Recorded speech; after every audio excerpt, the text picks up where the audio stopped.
Free call to 811 a few days before you dig or disturb the ground in any way. Calling 811 helps protect you from unintentional consequences caused by digging into underground utility lines. After calling 811, wait the required time, confirm all marks, and then dig with care. Call 811 before you dig. It's the law. This message provided by Common Ground Alliance. At Snap Fitness, we're all about helping real people get real results. You have tons of options when it comes to working out, but doesn't it all come down to choosing a gym that best fits your lifestyle? Join Snap Fitness and get fitter faster. Visit snapfitness.com or a club near you. Struggling with CPAP? Now there's Inspire, the only FDA-approved obstructive sleep apnea treatment that works inside the body to treat the root cause of sleep apnea with just the click of a button. No mask, no hose, just sleep. Visit InspireSleep.com to learn more. When it's clearance time, smart customers rush to Richards Honda because all of your favorite Honda models are at a fantastic price. And with our fanatical customer care, it's no wonder why people call Richards Honda the smart choice. Many people are injured and can't afford to get the treatment they need because insurance companies won't pay until a case is closed. I'm attorney Spencer Callahan. I'd like to help. Spencer Callahan is the one to see. Call 387-2323. Offices in Baton Rouge.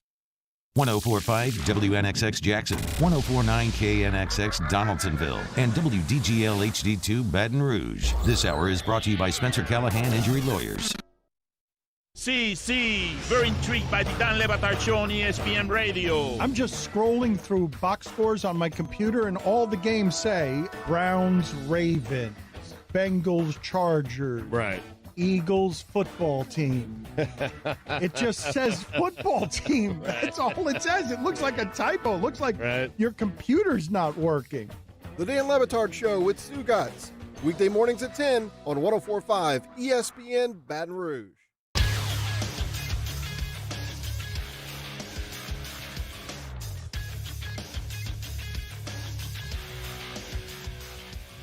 Good morning. It's 7 a.m. on Thursday, September 17th. Today in Baton Rouge, expect to see cloudy skies with a high of 89. Coming up today on Off the Bench, presented by All-Star Toyota, LSU Athletics Executive Chef Michael Johnson joins us at 7:30. He'll answer all your munchie questions, so get them in the Bayou Ford YouTube chat. Ben Mintz gives us his six-pack of picks at 8 a.m. Chad Durbin talks MLB at 8:30. From Ochsner Health, we have Dr. Andrew Gottschalk at 9:15, and our guy Joe Burrow is being talked about by Ben Baby at 9:30. Follow today's show on Twitter or Instagram at OTB_ESPN. Watch live at the 104.5 ESPN YouTube page. Get inside the Bayou Ford chat. Subscribe to the Off the Bench YouTube channel and set your notifications. New content is posted there daily. Hour number 1 of OTB starts right now.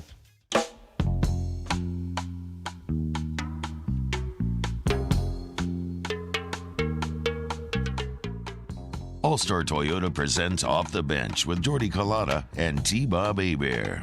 ESPN Baton Rouge, New Orleans, Alexandria.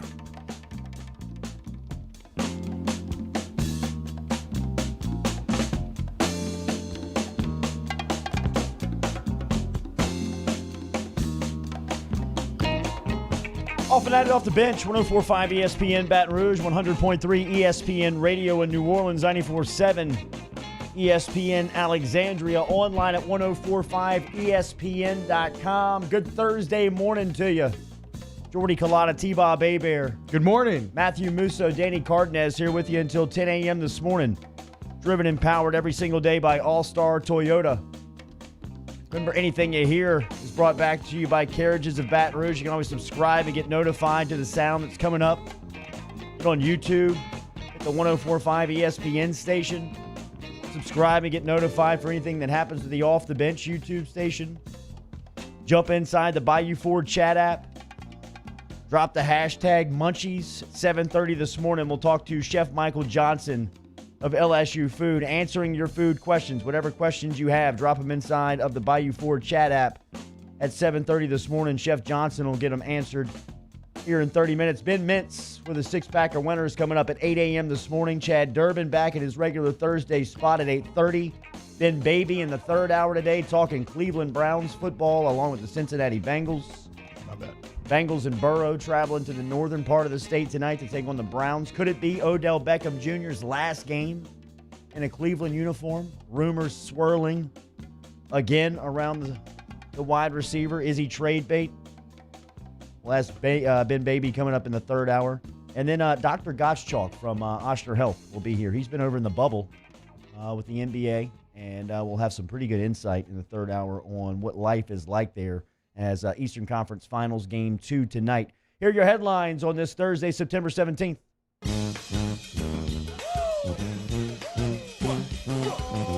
Headlines on Off the Bench. Big Ten football will kick off its season October 24th, according to league's presidents and chancellors who unanimously voted to resume competition on Wednesday. They cited daily testing capabilities and a stronger confidence in the latest medical information. The conference announced that on Wednesday morning. The Big Ten will complete its season before the December 20th selection of the college football playoff. That got the Pac-12 thinking. The Pac-12 was informed Wednesday by officials in California and Oregon that no such restrictions are in place at the state level, an important step for a potential return to play. The Pac-12 CEO group is scheduled to meet Friday to discuss the conference's options. Back in August, the Pac-12 postponed all of its fall sports until at least January 1st because of concerns about the coronavirus, citing the need for rapid testing as a requirement to return safely. The announcement came hours after the Big Ten made that same announcement. Here was Heather Dinich talking about the college football playoff and the additions of the Big Ten yesterday. Well, I spoke with CFP Executive Director Bill Hancock earlier today, and it is clear that the selection committee is once again going to have to deal with uneven scheduling. But we also talked about how the CFP has yet to determine any benchmark to qualify for the college football playoff. Can the Big Ten get in this thing with only 8 games? Well, let's ask the question, what if Clemson only plays 5 games? Can Clemson qualify for a semifinal spot? Can Alabama get in it if their only games are 7 games and they're disrupted by the virus? So those benchmarks haven't been set. Bill Hancock told me it's too early. We're going to let these scenarios unfold and see what happens. But it's certainly going to be tough for the committee to decide this, though the protocol hasn't changed. Yeah, I like Hancock's answer. It kind of echoes what Greg Sankey's done throughout this, which is he basically said, look, those are decisions that if that starts to develop and teams are missing a ton of games, then we'll cross that bridge when we get there. It's something that maybe, well, look, as far as the Big Ten is concerned, they're not back in the college football playoff officially. That would have to be approved by I think it's like 10 commissioners, as well as the AD of Notre Dame is in that group as well. I imagine it will. But almost no matter what, Jordy, from what I've read, I don't know if the Pac-12 is going to get this back in time. Greg Sankey yesterday was on the Chuck Oliver Show talking about the Big Ten getting back to work. Well, I've been busy working on SEC issues over the last months, weeks, days, and hours this morning. So I have seen they've made an announcement of a plan to actually play football this fall, which is different from that August 11th moment. I look forward to understanding a bit more, but good for the student athletes in the Big Ten. I've seen parental activity seeking the opportunity, so I wish them well in their endeavor. Look, I mean, the main thing in terms of why the Big Ten and maybe now the Pac-12 are changing course, it is that rapid testing. It makes monitoring the spread, and especially if you're a smaller community, controlling that spread infinitely easier. That's the key, and that's been the key to bringing this all back. And in terms of like myocarditis, right, they've got more numbers. They've seen that it's maybe not as much of a concern as was previously. They put in cardiac screening. So, yeah, the testing was the key to getting this thing going again. First Ed Ogeron radio show last night from TJ Ribbs. No callers. Did they had callers? They had callers. No, it was a limited guest. I listened. I just don't remember. Here he was talking about the about camp up to this point. We had a lot of great practices. We had a lot of great walkthrough, a lot of preparation by football coaches. We put in our installation 5 different times, our whole installation. So our guys know it. We got a great freshman group. Some of you guys are going to be excited about some of these freshmen that are already starting for us. But, you know, they had to learn our way of practice. They had to learn our standard. We had great leadership. These guys have stepped up and taught our young guys how to do it. And I believe I have the best coaching staff in America. Hey, talk about learning the practice and the standard. How cool is it talking to Braden Vahoko yesterday about Competition Tuesday and everything that goes into that and just how tough it is and how that prepares you for the next level. Well, these freshmen, they've already gotten a couple, but yeah, they got one more competition Tuesday before this first game. Check out the Braden Fajoko interview on YouTube at the Off the Bench YouTube page. Make sure and get subscribed to whatever happens there. All of our sound is brought back to you by Carriages of Baton Rouge. More from Ogeron last night talking about a home field advantage that features 25% capacity at Tiger Stadium. I wish the Tiger Stadium was full. I like Tiger Stadium full, but hey, that's not my choice. It's out of my control. But you ask me what I wish, there's no question. We're going to take 25,000 at 25% is great. We'll take it. But I told the players, man, we're going to have to create our own energy.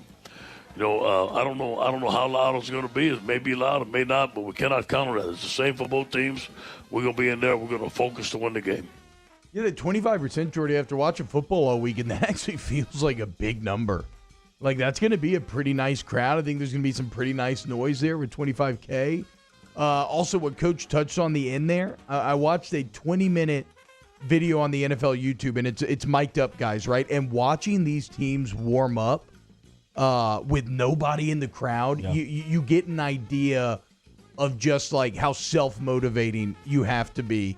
And every team needs that guy that's going to be that vocal leader, be that energy guy. Like when I was watching the Ravens, it was Mark Ingram. It made me really miss Mark Ingram on this Saints team. I wonder, who do you think, and this is the listeners, who do you think will be that player for LSU? Who's going to be the guy that can create that energy and have everybody kind of follow along in his wake? I got Jacoby Stevens.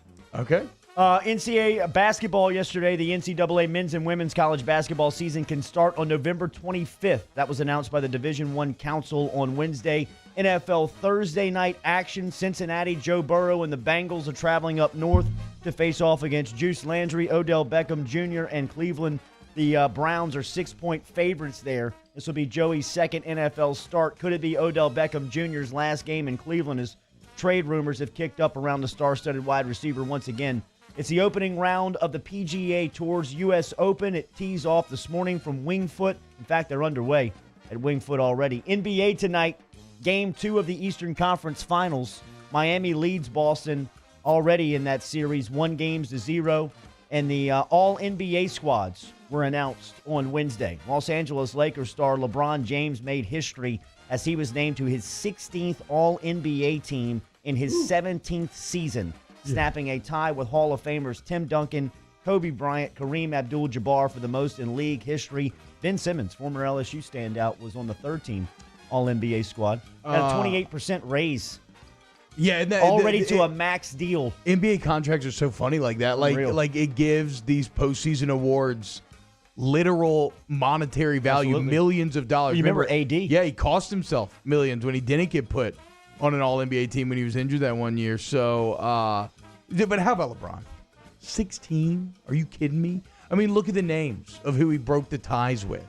Tim Duncan, Kobe Bryant, Kareem Abdul-Jabbar. I mean, like, does it get any more royal than that when you talk about the NBA? Also, he extended his own record, Jordy.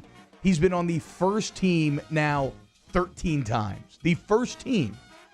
Like, the legacy that this guy is making, it's so easy to take it for granted. It's unreal. And as we sit here and talk today, they've got to be the favorite to win the championship. I would think so. I think I'm kind of fascinated because they definitely have the best two players left, right? I mean, Murray and Jokic are kind of awesome. The other four players on the All-NBA first team, another player was Anthony Davis, featured on that All-NBA first team. First time teammates have made the first team since 2006 when Steve Nash and Amari Stoudemire were on the team. James Harden, Luka Doncic, and presumptive MVP Giannis Antetokounmpo rounded out the first team of the All-NBA squad. Yeah, I think, speaking of teammates on the first team, I think Shaq and Kobe actually made it 3 years in a row as well. So you see, if you have two guys on the first team, yeah, you have a good chance Pippen and Jordan of winning. Exactly. But that said, when you look at them versus the teams in the East, like those teams seem more complete depth and roster-wise. Basketball's a strong league sport. Does that mean that LeBron and AD rule no matter what? We'll find this all out over the next couple of weeks. Sad story coming out of Livingston Parish yesterday. A student athlete at Denham Springs High School was airlifted from campus after an incident at football practice Tuesday afternoon. The school system released a few details surrounding the incident but confirmed the player was still in the hospital. A Facebook post suggested that he collapsed near the end of practice on Tuesday. Photos shared on a social media post appeared to show a helicopter landing near the field to move the teen to Our Lady of the Lake Regional Medical Center. His family said on social media Wednesday that he was moved to Children's Hospital in New Orleans. Denham Springs High School hosted a candlelight vigil for Remy Wednesday night on the football field where he collapsed. So keep the family, friends, and all of the community of Denham Springs in your thoughts and prayers as you go through your Thursday as a high school student athlete yesterday. Yeah. Had a heat stroke on the field. Just send as many positive vibes as you can, like Jordy said, to the family, friends, that entire community, because they need it right now. And we're all rooting for you, Remy, to pull through here. Those are your headlines. What's trending here on this Thursday edition of Off the Bench. We're driven and powered every day by All-Star Toyota. We've got a jam-packed show. Going to talk a lot of football with you as we will talk with Ben Mintz coming up here at the top of the 8 o'clock hour. Give you a six-pack of winners. Ben Baby in the third hour today. We'll give a preview to the Cincinnati Bengals. Joe Burrow making his second NFL start tonight. He'll do that in Cleveland. We'll talk to Baby in the third hour, but we're answering your food questions in about 15 minutes. Hashtag Munchies if you want to talk to Chef Michael Johnson. He's coming up here in the first hour of Off the Bench. Off the Bench with Jordy Culotta and T-Bob Hebert. ESPN Baton Rouge, New Orleans, Alexandria. Brought to you daily by Donaldsonville Glass and Body, online dgbauto.com. Remember, you can get in touch with Donaldsonville Glass and Body. They're online at dgbauto.com, or you can stop in and see them at 415 Division Street. They can help you with tires, collision, glass repair. I remember I told you the testimonial about going to get the windshield repair a couple of months back. Caught a rock off the windshield. Easy call to Kenny Frederick Jr. Was in and out of there in 2 hours. Great service, customer service, just like they practice every day. Find out for yourself online, dgbauto.com. Glass, tires, wheels, brakes, collision repair. You need an inspection sticker, an oil change. You got a funny noise going on. You don't know what it is. You just need basically a car checkup. Donaldsonville Glass and Body is your one-stop shop. And if you're like me, you're car ignorant, and you're always a little nervous entering shops because you know they can take advantage of you, right? DG&B don't do that. They don't play that game. They're not there to maximize profit. They're there to maximize your satisfaction. So what are you waiting for? Go to DonaldsonvilleGlassandBody.com today. We opened up the playbook and expanded our coverage. Listen daily in high definition on 98.1 HD2. We are 104.5 ESPN Baton Rouge.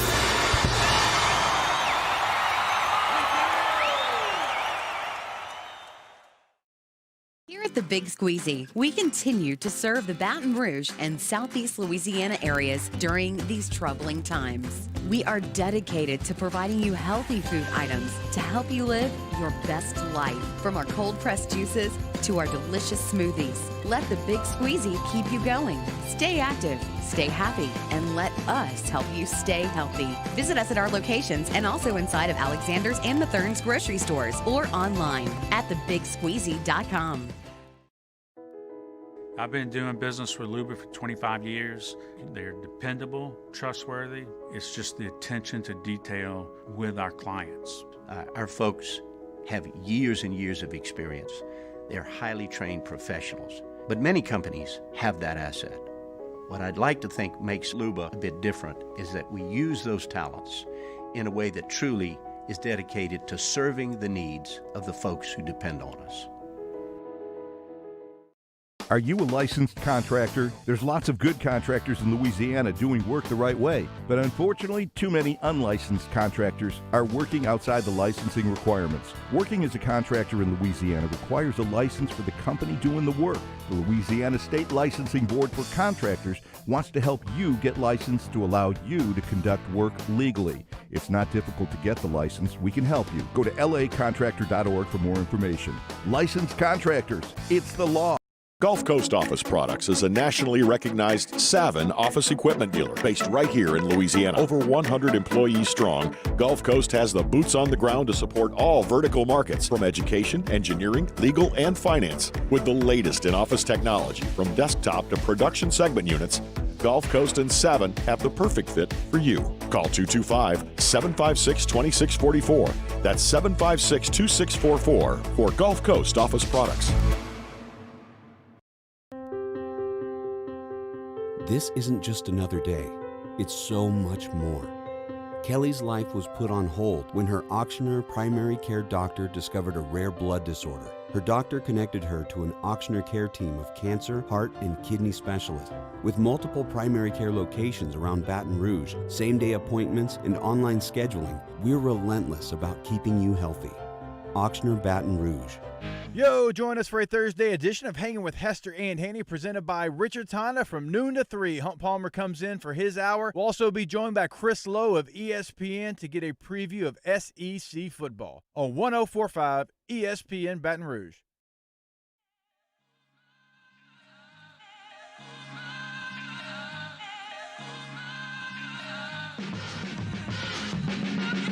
We hit, I told him I never tired yet. We hit, I told him that on the block, go hit.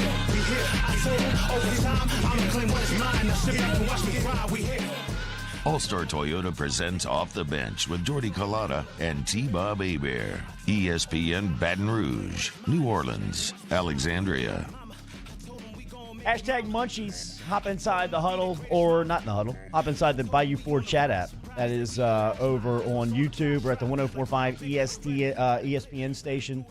Make sure you're subscribed to get notified there. We'll talk to Chef Michael Johnson here in a couple of minutes and answer your food questions. Just drop the hashtag Munchies. Big news yesterday. Big Ten announced their plan to get back to work as they will start their season October 24th. Yep. Each team will attempt to play 8 games in 8 weeks.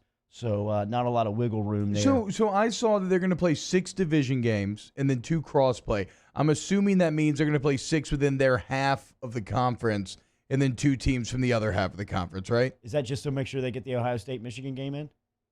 That would make sense. But to I me. mean, yeah, that's what I read too. I just got a bit confused because when they said 6 division games, my initial instinct was what? They're going to play only 6 conference games, but I guess it's going to be 8, just 6 in their half, and then 2 crossovers. Yeah.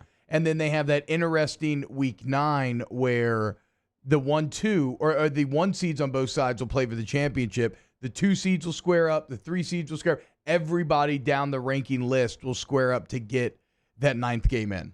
The Big Ten will try to complete their season on December 19th. As we said, the college football playoff will make their selection on December 20th. How married do you think the college football playoff is to that December 20th date? Because there's nothing really nailing them down there, is it? When would the first week of the playoffs be? Around New Year's? It usually is New Year's. Yeah, right? It usually is New Year's, exactly. Well, it depends. I mean, if it's... But I'm saying it's that week, but it's not all you mean, yeah. But if they wanted to push back, if they wanted to push back like the selection, they could just do that by a week easily. They could just move from 20 to 27. Yeah, I mean, I guess so, because you're not asking fans to travel. Oh, but then at that point, you got venues. I mean, you have things like that. But I would teams have to know a week ahead of time, obviously. Know. Yeah, so no, that wouldn't work. So maybe that is a hard date there on the 20th. I would think that they probably planned at, worst case scenario. Yeah, they should have. Well, let's hope so, right? I mean, let's hope. Just it looks like that this September 26th start date for the SEC was the last possible date that they believe that they could get in, and it looks as if that was probably the best decision. Yeah. I mean, look, from where we sit right now, everything's been really good, and hell yeah, dude, just hope it continues. I mean, we are a week away from watching LSU versus Mississippi State. I mean, think about that.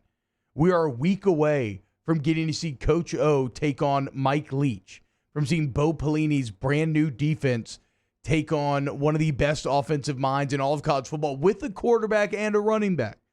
Like I know LSU's 26-point favorites. They're going to smoke them, but all I'm saying is this Leach is a great test for Pelini and company early on, having KJ Costello and Kylan Hill. I think they can do some interesting things.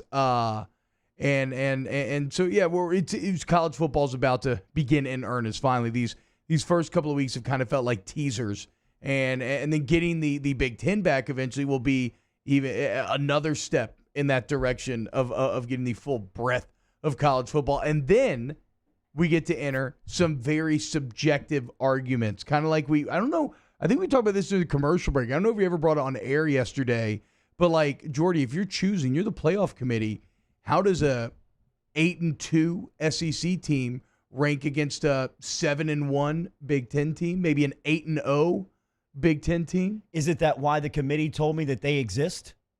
Yeah. Is it that why yes, they say that they exist? Because they're not going to go off just what the paper rankings say every week. They're going to close the door, watch football, and they're going to come up with, in the room of evaluators who know college football, longtime coaches, ex-players, people around the game, media members, that they're going to come up with the best group to play for a championship. I mean, I think that is going to be tested this season, right? Yeah, I mean, every year we've seen it kind of fall in line with what the public sentiment has really felt. To me, this season will be the biggest test of the committee and how much they are out to find the best four that we've had in its 5-year existence, because it is going to be it's just going to be different evaluations. I mean, you're looking at different things. How do you judge them? How do you weigh them? It's just going to be it's already a subjective process, which is at times its greatest weakness, but also its greatest strength. You don't get married to like bad computer rankings that everybody can clearly see are wrong. But this is going to be the most subjective for multiple reasons. Not just the fact that games are being played at different times. Like the ACC could finish, a month ahead of when the Big Ten finishes. So there's that. There's the fact that there's not going to be any common opponents this year, right? So you can't judge a big team. If you're trying to judge Big 12 against LSU, you could have used LSU Texas as this metric to kind of go into both those conferences. That all is now out the window. And you look at the league in the Big Ten literally just having one less game than their counterparts. Yes, now more than ever, it's going to be people sitting down in a room and just through opinion and discussion deciding who needs to be in this college football playoff. And I'm here for it. I don't mind. Yeah, I'm absolutely cool. here for it, man. It I makes love sense. It's going to the ratings for the selection show and everything will probably be through the roof. You were about to start getting into some of these weekends that we talked about a couple of weeks back or a couple of months back when we were sitting in the middle of the pandemic, wondering, being curious on what the sports were going to look like if in fact they played. Well, I mean, like a day like today, you've got the U.S. Open playing. Yeah. You've got Thursday night NFL football. Yeah. You've got they got a weekend Eastern of college Conference football Finals planned. You got Eastern Conference Finals in the NBA. The Major League Baseball is coming down the stretch here for the playoff push. And then you're a couple of weeks away from watching LSU play SEC football in the middle of huge sports weekends. Whether the one that we're always talking about, looking forward to here, is going to be the second weekend of November, right? Where Jim Nantz is sitting in Augustus Tower at the Masters, and he throws it to Baton Rouge inside Tiger Stadium for an LSU-Bama kickoff at 5 o'clock. And then Gary Danielson's sweet tones welcome you into the game. You're coming into all of those weekends. Wait. I mean, you're about to step foot into some of these sports weekends that we've talked about that didn't feel like they were real, are now starting to exist. Let's be clear. The train is leaving the station, okay? Tickets all aboard. You can smell the steam in the air. And once this thing leaves, there's no stopping it. It's one of the best parts about football season. It's just like kind of this unending you're just hurtling down the track trying to stay on the rails. And it doesn't matter if you get hurt. It doesn't matter if you're scared. It doesn't matter. Nothing matters except for that game on Saturday. No matter what happens, you're going to have another one the next Saturday. And I cannot wait to live this once again. I mean, the NFL felt so good. I mean, college did too. Wait till tonight. College did too, but the NFL felt so good last week. And I already can't wait for tonight. I mean, 2 number 1 picks, Heisman Trophy winners. As I said, it kind of feels like Baker's entire reputation, career is on the line. Yeah. I mean, I know that's hyperbolic, but like there's an element of that's true. The opportunity for Burrow to take a massive step forward is very interesting tonight as well. I find this a bit intriguing. And I don't know if it's because of a short prep time and a rookie quarterback, but I do kind of find it interesting that the Bengals were 2.5-point dogs, and they're 3-point dogs against LA. and now they're 6-point dogs against Cleveland. Yeah. How do you interpret that? I mean, to me, that's probably because the short week works against Burrow, whereas Mayfield and a lot of these other players, it's a divisional rival, right? So you're kind of more used to it than Burrow would be. We'll see, though, because I saw nothing from the Browns on Sunday that would make that should make them a 6-point favorite. Yeah, it feels like a sucker line, right? I mean, which is why you got to watch out. Yeah, you got to watch it because it feels you just want to grab the 6 points. Well, and you imagine that the Browns will bounce back, right? Just because that's how the NFL tends to work. You're never as good as you look. You're never as bad as you look. They looked horrendous on Sunday. Then again, the Ravens might be the best team in the NFL. And so, yeah, I think they're kind of banking on them bouncing back. But the Burrow factor, man, it just changes. It makes everything so hard to predict because we're so used to seeing this guy play Superman. And I can't wait for tonight. Maybe he'll do it again. I know Musso, you said you're really excited about Bryson DeChambeau today at the U.S. Open. Can't wait. He's got no chance. It's just a great sports day. Course. Great sports day. So they're underway at Winged Foot. Yeah, Tiger's even par through. Yeah, trust me. He keeps texting me about DeChambeau. He won't stop, dude. He's obsessed. What Tiger tee off at? What was his odds to win this thing? Really? Is he getting odds to win or is he getting odds just to finish? Oh. And that's not a shot because I'm a huge Tiger fan. Nah, of course he's got odds to win. He's Tiger Woods, but I don't think they were great. There you go. They really should. They are underway at Winged Foot as the U.S. Open is underway. Eastern Conference Finals tonight from the bubble. Miami leading that series 1-0 over the Boston Celtics. So we're in the middle of it, man. Great sports season as Big Ten football announced yesterday. They're back. Pac-12 trying to get their committee back in front into a one room. It seems like they're going to have a meeting of their CEOs and decision makers on Friday about the potential of coming back. But the big news in the Pac-12 yesterday, that was Oregon and California came out that they had no laws right now or that they had no prohibitions of contact practice, which is big to kind of get the ball moving towards football. So we'll see what happens. Big Ten coming back on October 24th. SEC football starts next weekend. Real quick on the Pac-12. The only thing is I just don't think the timing's going to work out. Yeah. I don't think they're going to be able to hit the October 24th date. So even if they play this fall, where we sit today, I don't see them being a factor in the playoff. And it really does seem like that the wildfire would be a problem. Yeah. Out in that part of the country right now. I mean, they're still playing sports, and I'm like wondering how it's sometimes like that the air quality cannot be very good out there. I mean, the highlights or the just the recap of Seattle the other night playing a baseball game with a closed roof at Safeco, and it would look like just a fog. I mean, just a fog of smoke. Regional natural disasters fascinate me, and listening to Californians talk about like just having to open your window or like close your windows because ash is getting everywhere. It's just it's just how we deal with hurricanes and stuff. It's just something that I can't really fathom. Your food questions next here on Off the Bench. Off the Bench with Kalana and T-Bob. All-Star Toyota brings you Off the Bench daily here. Remember, All-Star Toyota is online at allstartoyotaofbatonrouge.com. They are also conveniently located where they've been since 2005 on the corner of Goodwood and Airline. You can zip in there today if you want to shop new car inventory. If you're looking for pre-owned or certified inventory, ask Aaron Piku and his great sales team to help you out today. If you need service, remember Tommy Wagisback and his crew are there. You don't need to be a part of the All-Star family for that service call. You can just get in there and get the oil change if you need it today. You'll see that service is quick, easy, and the customer service is always great. Online, allstartoyotaofbatonrouge.com. Allstartoyotaofbatonrouge.com, allstartoyotaofbatonrouge.com. Mentioning the customer service being always great. I can attest to that. Got my new vehicle through All-Star Toyota, and it was a great process, super painless. I was feeling very overwhelmed at first, and my guy Richard kind of guided me, held my hand, and got me exactly what I needed. Check out the great September deals. Go to allstartoyotaofbatonrouge.com today. Tune in tonight as NFLSU takes center stage when Odell Beckham Jr. and the Cleveland Browns host Joe Burrow and the Cincinnati Bengals. The NFL lives on 104.5 ESPN Baton Rouge.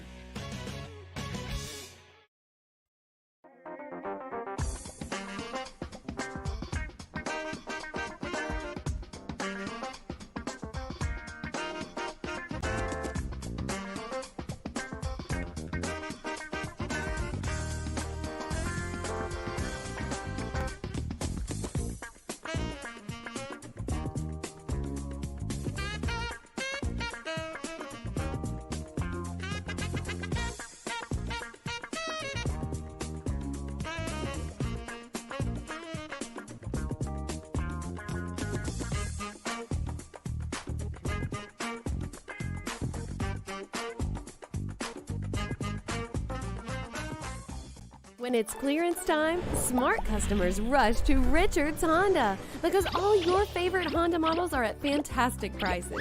And with our fanatical customer care, it's no wonder people call Richard's Honda the smart choice. Gulf Coast Bank and Trust is a local bank with a straightforward philosophy. It's about doing the right thing for our customers. Participating in our community with annual local fundraisers. Offering individual attention in a modern banking atmosphere with a trusted local company. Gulf Coast Bank invested in technology with a local touch, giving our customers the power to bank anywhere, anytime. We're building relationships through personal service as the bank that cares about you. Gulf Coast Bank and Trust, the bank that cares about you. To all of our heroes working on the front lines of this COVID-19 pandemic, your bravery and selflessness represent the very best of us, and we want to say thank you. I'm asking everyone around the state to join me in celebrating the heroism of our healthcare professionals on the 19th of every month at 1900 hours, that's 7 p.m. Write a note of appreciation, make plans to donate to charitable organizations, or say a prayer. To learn more, visit 19thanks.org. Thank you, and God bless.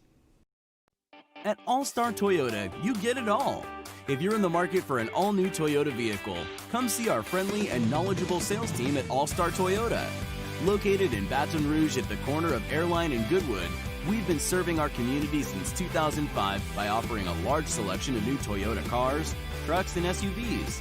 Get behind the wheel of your dream car and take a test drive at All-Star Toyota today. I've been doing business with Luba for 25 years.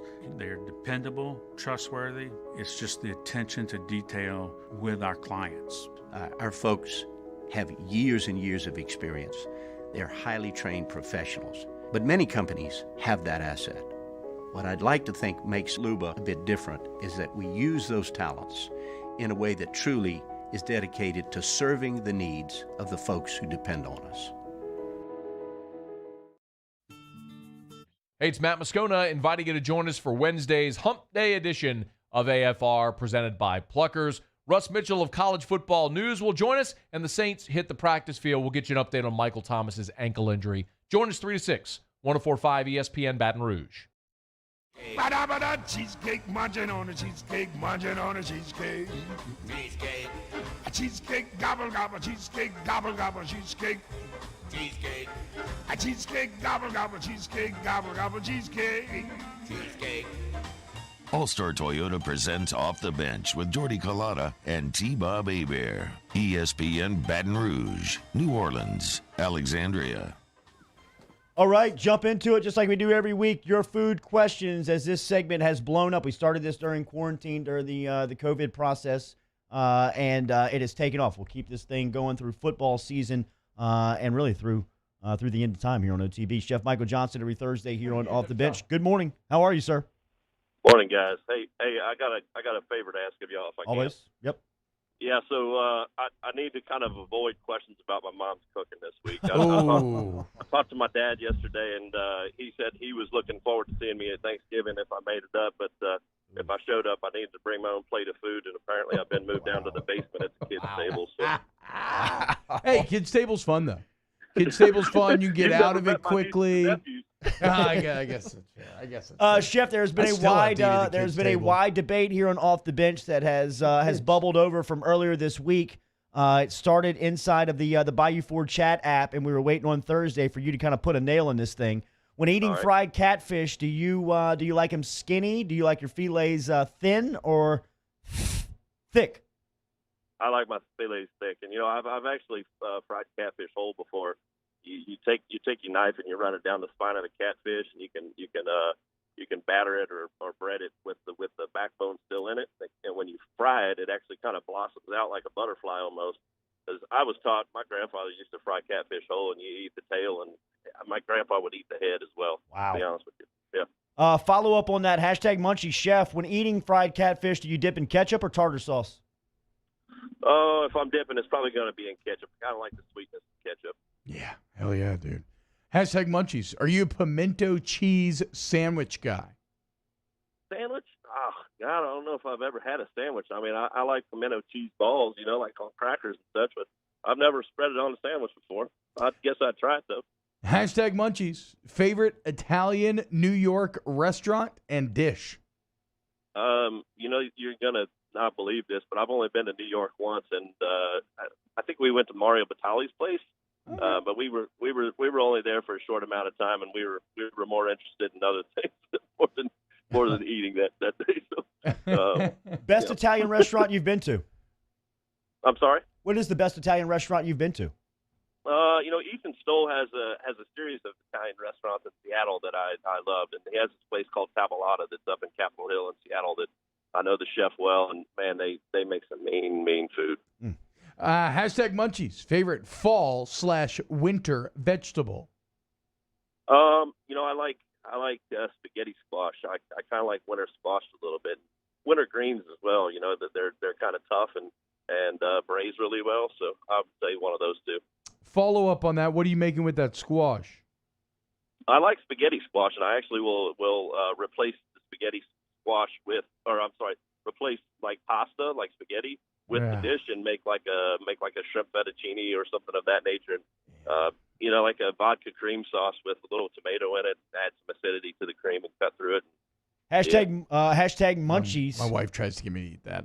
I just give me the noodles. Chef, what do you like to do with panko crust? And follow up, what is panko? So panko is a Japanese-style breadcrumb, and I don't remember the brand of the company that we use, but there's an American version of panko that they come and they look like feathers. They're a lot longer than the Japanese actually imports because they don't have to ship from as far, and you know they don't get beat up. And I mean, you can, you know, like a chicken tonkatsu or a pork fritter or something like that. You know, if anything that's wrapped around pork, I'm going to enjoy. But I really, you know, I remember my childhood, my dad taking me out and getting a fried pork tenderloin sandwich that was bigger round as my plate. And they would bread it in saltine crackers and panko. And I mean, that was something I really enjoyed.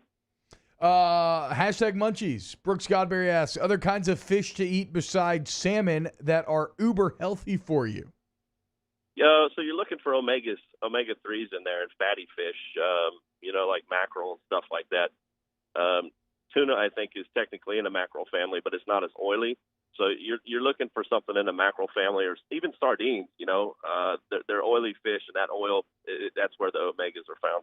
Hashtag Munchies. Chef Johnson, I want to make my own jerk chicken marinade. What all goes into a jerk chicken marinade, and what side dish goes well with it? You know, like habaneros. I always put carrots in my jerk as well, onions. You know, and put fresh vegetables in my marinade and puree them up with the liquids, a little allspice or something of that nature, and vegetables on the side. You know, if you've been to Jamaica, which I've not, they have lots of tubers and roots there, like carrots and such, but they cook them in an interesting way. So you know, jerk chicken to me goes really well with some glazed carrots. Hashtag Munchies. Do you routinely use a sous vide in preparing the athletes' meals? If so, what are the type of proteins you like/dislike in the sous vide? I do have a sous vide machine. We don't use it all the time because of the process it takes. I mean, sous vide steaks for 400 people is not the easiest task. We actually turn on the tilt skillet. We have a kettle or a tilt skillet that holds about 40 gallons of liquid, and we put the heater and water rotator in there, and turn the tilt skillet on low to about 100 degrees and let that do the bulk of the heating. And I think, you know, one of the questions about sous vide is, do you sear prior to or do you sear after? Yeah. And, you know, I actually like to sear prior to because I like to get the crust on there. Once you've cooked the steak and you've taken it to that temperature and you sear it, if you don't allow it to cool a little bit first, you have to let it cool a little bit and let it dry out a little bit so that you can get the crust on the outside. A lot of people can screw that up, you know, and then they'll take their perfectly cooked medium steak to medium well, and then all is lost anyway. Yeah. I mean, that's just bad business right there. Yeah. Hashtag Munchies. Look, I don't write these questions, okay? Microwave roux or Magnolite pot for roux? Microwave roux? Yeah. I don't even. Is that a thing? Well, I'm just gonna start by saying I don't even know if I have a microwave in my kitchen. To be honest with you. I don't have a microwave in my house. I don't like microwaves, so I'm gonna say no on the microwave roux. I like to bake my. Yeah. Sorry. No, you go ahead. Oh, I was just saying, when it comes to a roux, like I go old school and I'll bake it in a cast iron skillet in the oven and do it nice and slow and turn it real slow, like it's almost like a loaf of bread. Interesting. So I've seen it in the pot. I don't know if I've ever seen it in the oven like that. I didn't mean to walk on your answer there. I'm just so curious about what the next answer is going to be here because I've been wondering this forever. Hashtag Munchies. This is from Niquilis Dilwad. Chef, what is in every school cafeteria that makes them smell the same?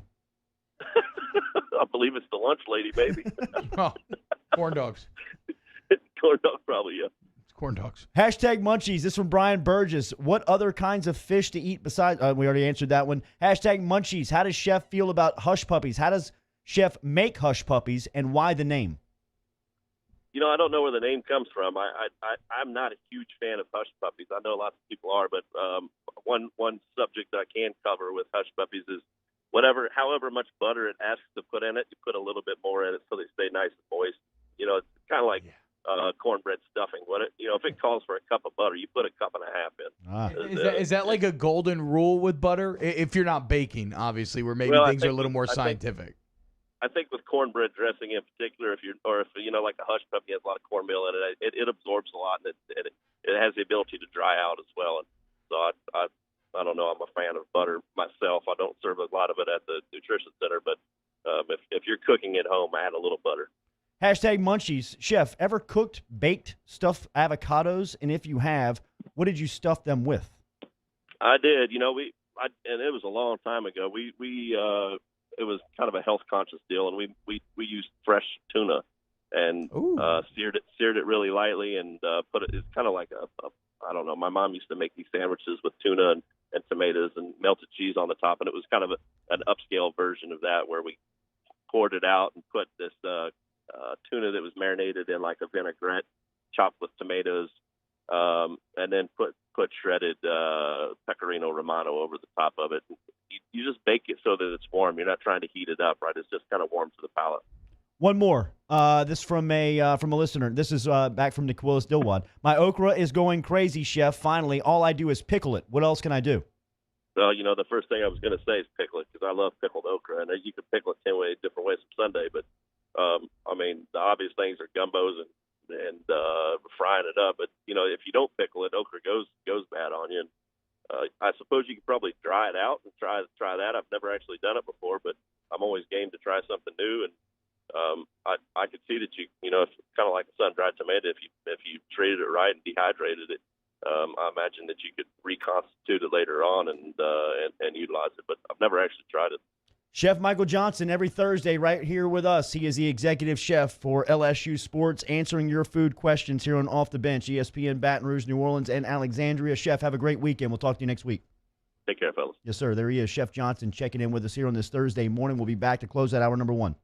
Off the Bench with Kalata and T-Bob. Daily here on OTB, we are brought to you by Coy's Diesel. Remember, online at coysdiesel.com. If you drive a light, medium, or heavy-duty diesel truck, Coy is ready for you today, as they can take care of all your service needs. If you need a sales call, they can help you out with that as well. All you got to do is log online. Really, it's that easy. And you can chat with a sales representative. You can schedule a service appointment. You can get a 24-hour roadside assistance if you need it. If you're broken down right now, listen to this on the side of the road, and you need somebody to come out and help you with your diesel truck, get in touch with Coy's Diesel. The phone number is 647-3699, or log online to coysdiesel.com. coysdiesel.com, 24/7 emergency roadside assistance. Friday night, 2 a.m., Sunday night, 3 a.m., Monday afternoon, Tuesday morning. You get the point, right? No matter when you need them, they are there for you. If that doesn't speak to the customer service that you're going to get from Coy's Diesel, I don't know what does. So for all your diesel vehicle names, it's right there in the name. Go to coysdiesel.com. Saints coverage, Chiefs, Cowboys, Thursday night, Sunday night, and Monday Night Football. From the opening kickoff to the playoffs and the Super Bowl, the NFL lives on 104.5 ESPN Baton Rouge.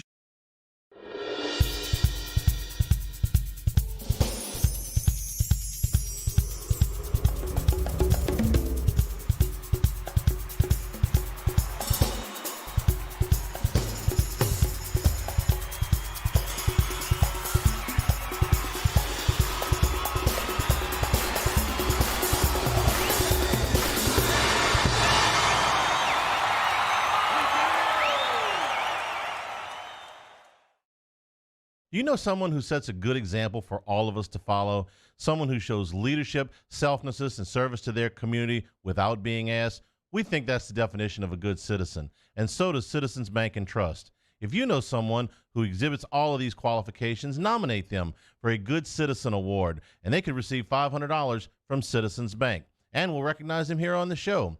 Get the details at citizensbankandtrust.com, and then nominate your good citizen. Gulf Coast Office Products is a nationally recognized Savin office equipment dealer based right here in Louisiana. Over 100 employees strong, Gulf Coast has the boots on the ground to support all vertical markets from education, engineering, legal, and finance. With the latest in office technology from desktop to production segment units, Gulf Coast and Savin have the perfect fit for you. Call 225-756-2644. That's 756-2644 for Gulf Coast Office Products. This isn't just another day. It's so much more. Kelly's life was put on hold when her auctioneer primary care doctor discovered a rare blood disorder. Her doctor connected her to an auctioneer care team of cancer, heart, and kidney specialists. With multiple primary care locations around Baton Rouge, same-day appointments, and online scheduling, we're relentless about keeping you healthy. Auctioneer Baton Rouge, innovating healthcare for Kelly. Gulf Coast Bank and Trust is a local bank with a straightforward philosophy. It's about doing the right thing for our customers. Participating in our community with annual local fundraisers, offering individual attention in a modern banking atmosphere with a trusted local company. Gulf Coast Bank invested in technology with a local touch, giving our customers the power to bank anywhere, anytime. We're building relationships through personal service as the bank that cares about you. Gulf Coast Bank and Trust, the bank that cares about you. At All-Star Toyota, you get it all. If you're in the market for an all-new Toyota vehicle, come see our friendly and knowledgeable sales team at All-Star Toyota. Located in Baton Rouge at the corner of Airline and Goodwood, we've been serving our community since 2005 by offering a large selection of new Toyota cars, trucks, and SUVs. Get behind the wheel of your dream car and take a test drive at All-Star Toyota today. Service Master Elite Create Club. It's a Thursday edition of Game Time with Jimmy Ott and Ben Mintz. We're live from Jolie Pearl Oyster Bar for our Thursday night football watch party. Come watch Joe Burrow and the Bengals take on the Browns, or tune in here to 104.5 ESPN Baton Rouge.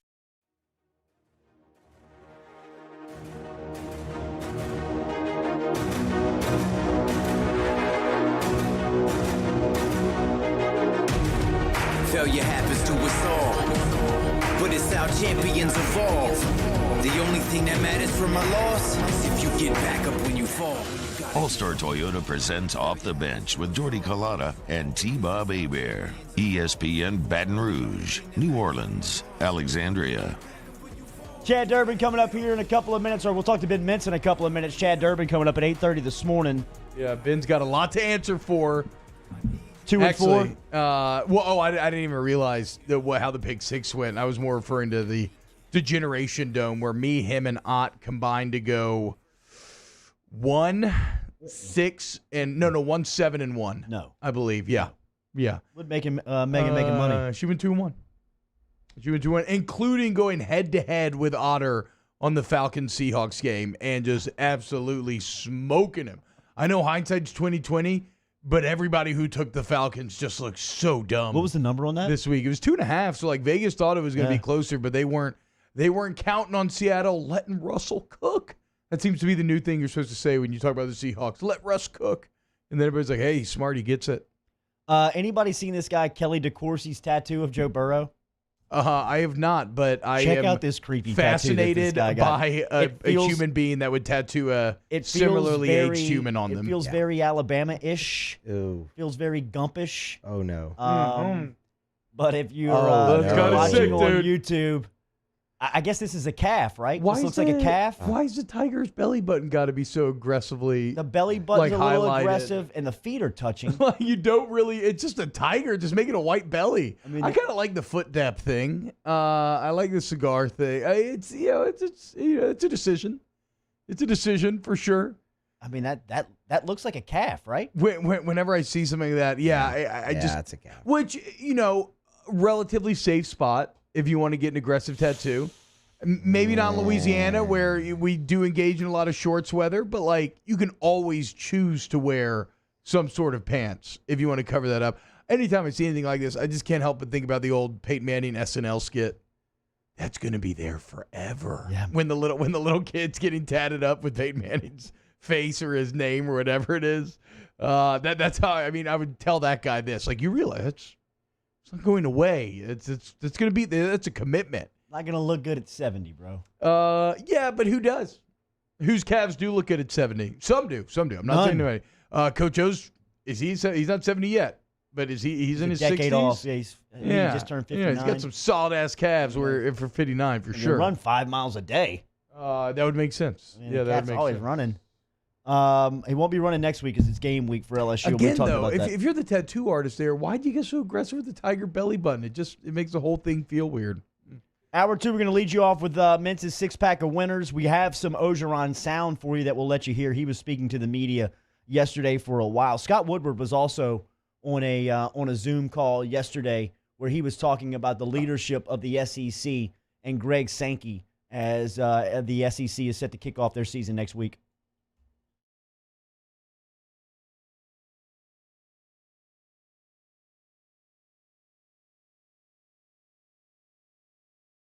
Listen to the experts and just always ready to pull the plug if there's something that we cannot overcome.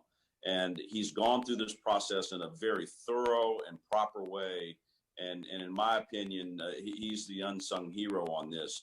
So, I say it in a positive that the SEC and Commissioner Sankey got it right. And I'm very proud to be a member of this league and how we do things. Scott Woodward yesterday from his office. I mean, has there been a bigger reputation win during the pandemic than Greg Sankey?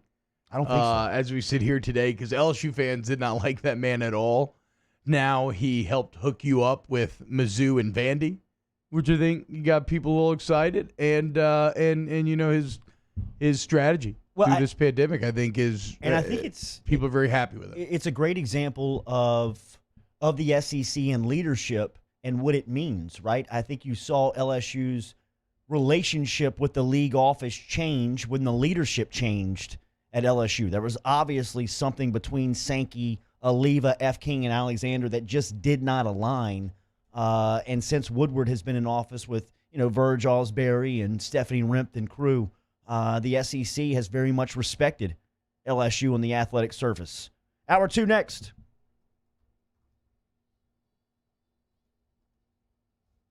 Off the bench with Kalata and T-Bob. Daily brought to you here by Ochsner. Stick around in hour 3 today. Really looking forward to the conversation that T-Bob is going to have with Dr. Gottschalk, who is a Ochsner MD who has been over at the NBA bubble as he is a New Orleans Pelicans team doctor. If you know, Ochsner is aligned with the Pelicans and the Saints and so many high schools around our area, but a really cool conversation coming our way in hour 3 today from an Ochsner medical professional and Dr. Gottschalk into, just the functioning of the bubble and what's going on over there and how Ochsner and New Orleans has been very progressive in the ways that they handle the bubble. So if you want to stick around and listen to that in hour 3, if not, check out everything that Ochsner has going on online at Ochsner.org. Yeah, Ochsner Performance Training, if you're looking to get bigger, stronger, and faster. And if you do need surgery, recognize there's no better place than Ochsner. Antimicrobial sheets, paint, surfaces, everything. The extra mile. Go to Ochsner.org today.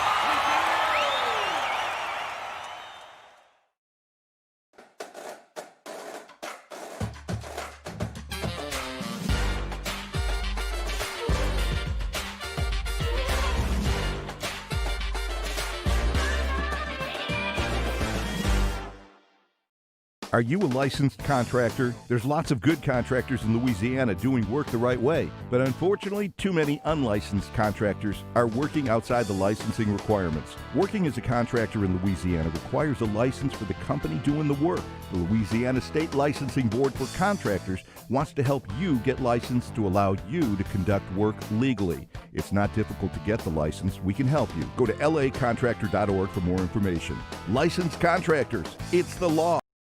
Gulf Coast Bank and Trust is a local bank with a straightforward philosophy. It's about doing the right thing for our customers. Participating in our community with annual local fundraisers, offering individual attention in a modern banking atmosphere with a trusted local company. Gulf Coast Bank invested in technology with a local touch, giving our customers the power to bank anywhere, anytime. We're building relationships through personal service as the bank that cares about you. Gulf Coast Bank and Trust, the bank that cares about you. Do you know someone who sets a good example for all of us to follow? Someone who shows leadership, selflessness, and service to their community without being asked? We think that's the definition of a good citizen, and so does Citizens Bank and Trust. If you know someone who exhibits all of these qualifications, nominate them for a Good Citizen Award, and they could receive $500 from Citizens Bank. And we'll recognize them here on the show. Get the details at citizensbankandtrust.com, and then nominate your good citizen. This is a house call. This is a follow-up appointment. This is a diabetes checkup. This isn't just more convenient care, it's more advanced care. This is innovating healthcare at Louisiana's #1 hospital, Ochsner. Gulf Coast Office Products is a nationally recognized Savin office equipment dealer based right here in Louisiana. Over 100 employees strong, Gulf Coast has the boots on the ground to support all vertical markets, from education, engineering, legal, and finance. With the latest in office technology, from desktop to production segment units, Gulf Coast and Savin have the perfect fit for you. Call 225-7. This hour is brought to you by Spencer Callahan Injury.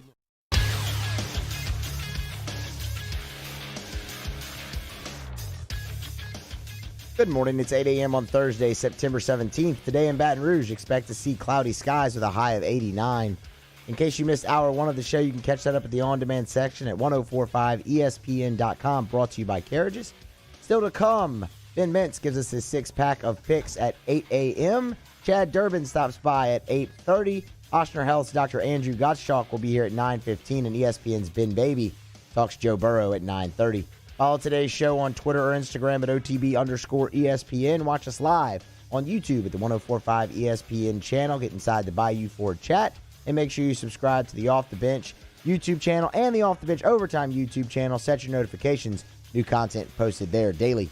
Hour number 2 of OTB starts right now.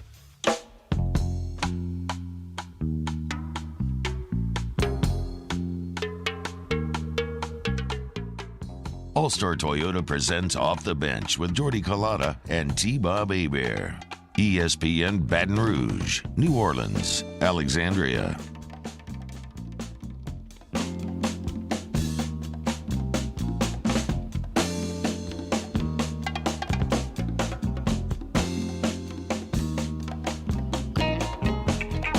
Hour 2 off and added off the bench, 104.5 ESPN Baton Rouge, 100.3 ESPN Radio in New Orleans, 94.7 ESPN Alexandria, online at 1045ESPN.com. Remember, you can find us on your smart speakers this morning. We're on YouTube at the 1045 ESPN station. Off the bench, all the highlights are there.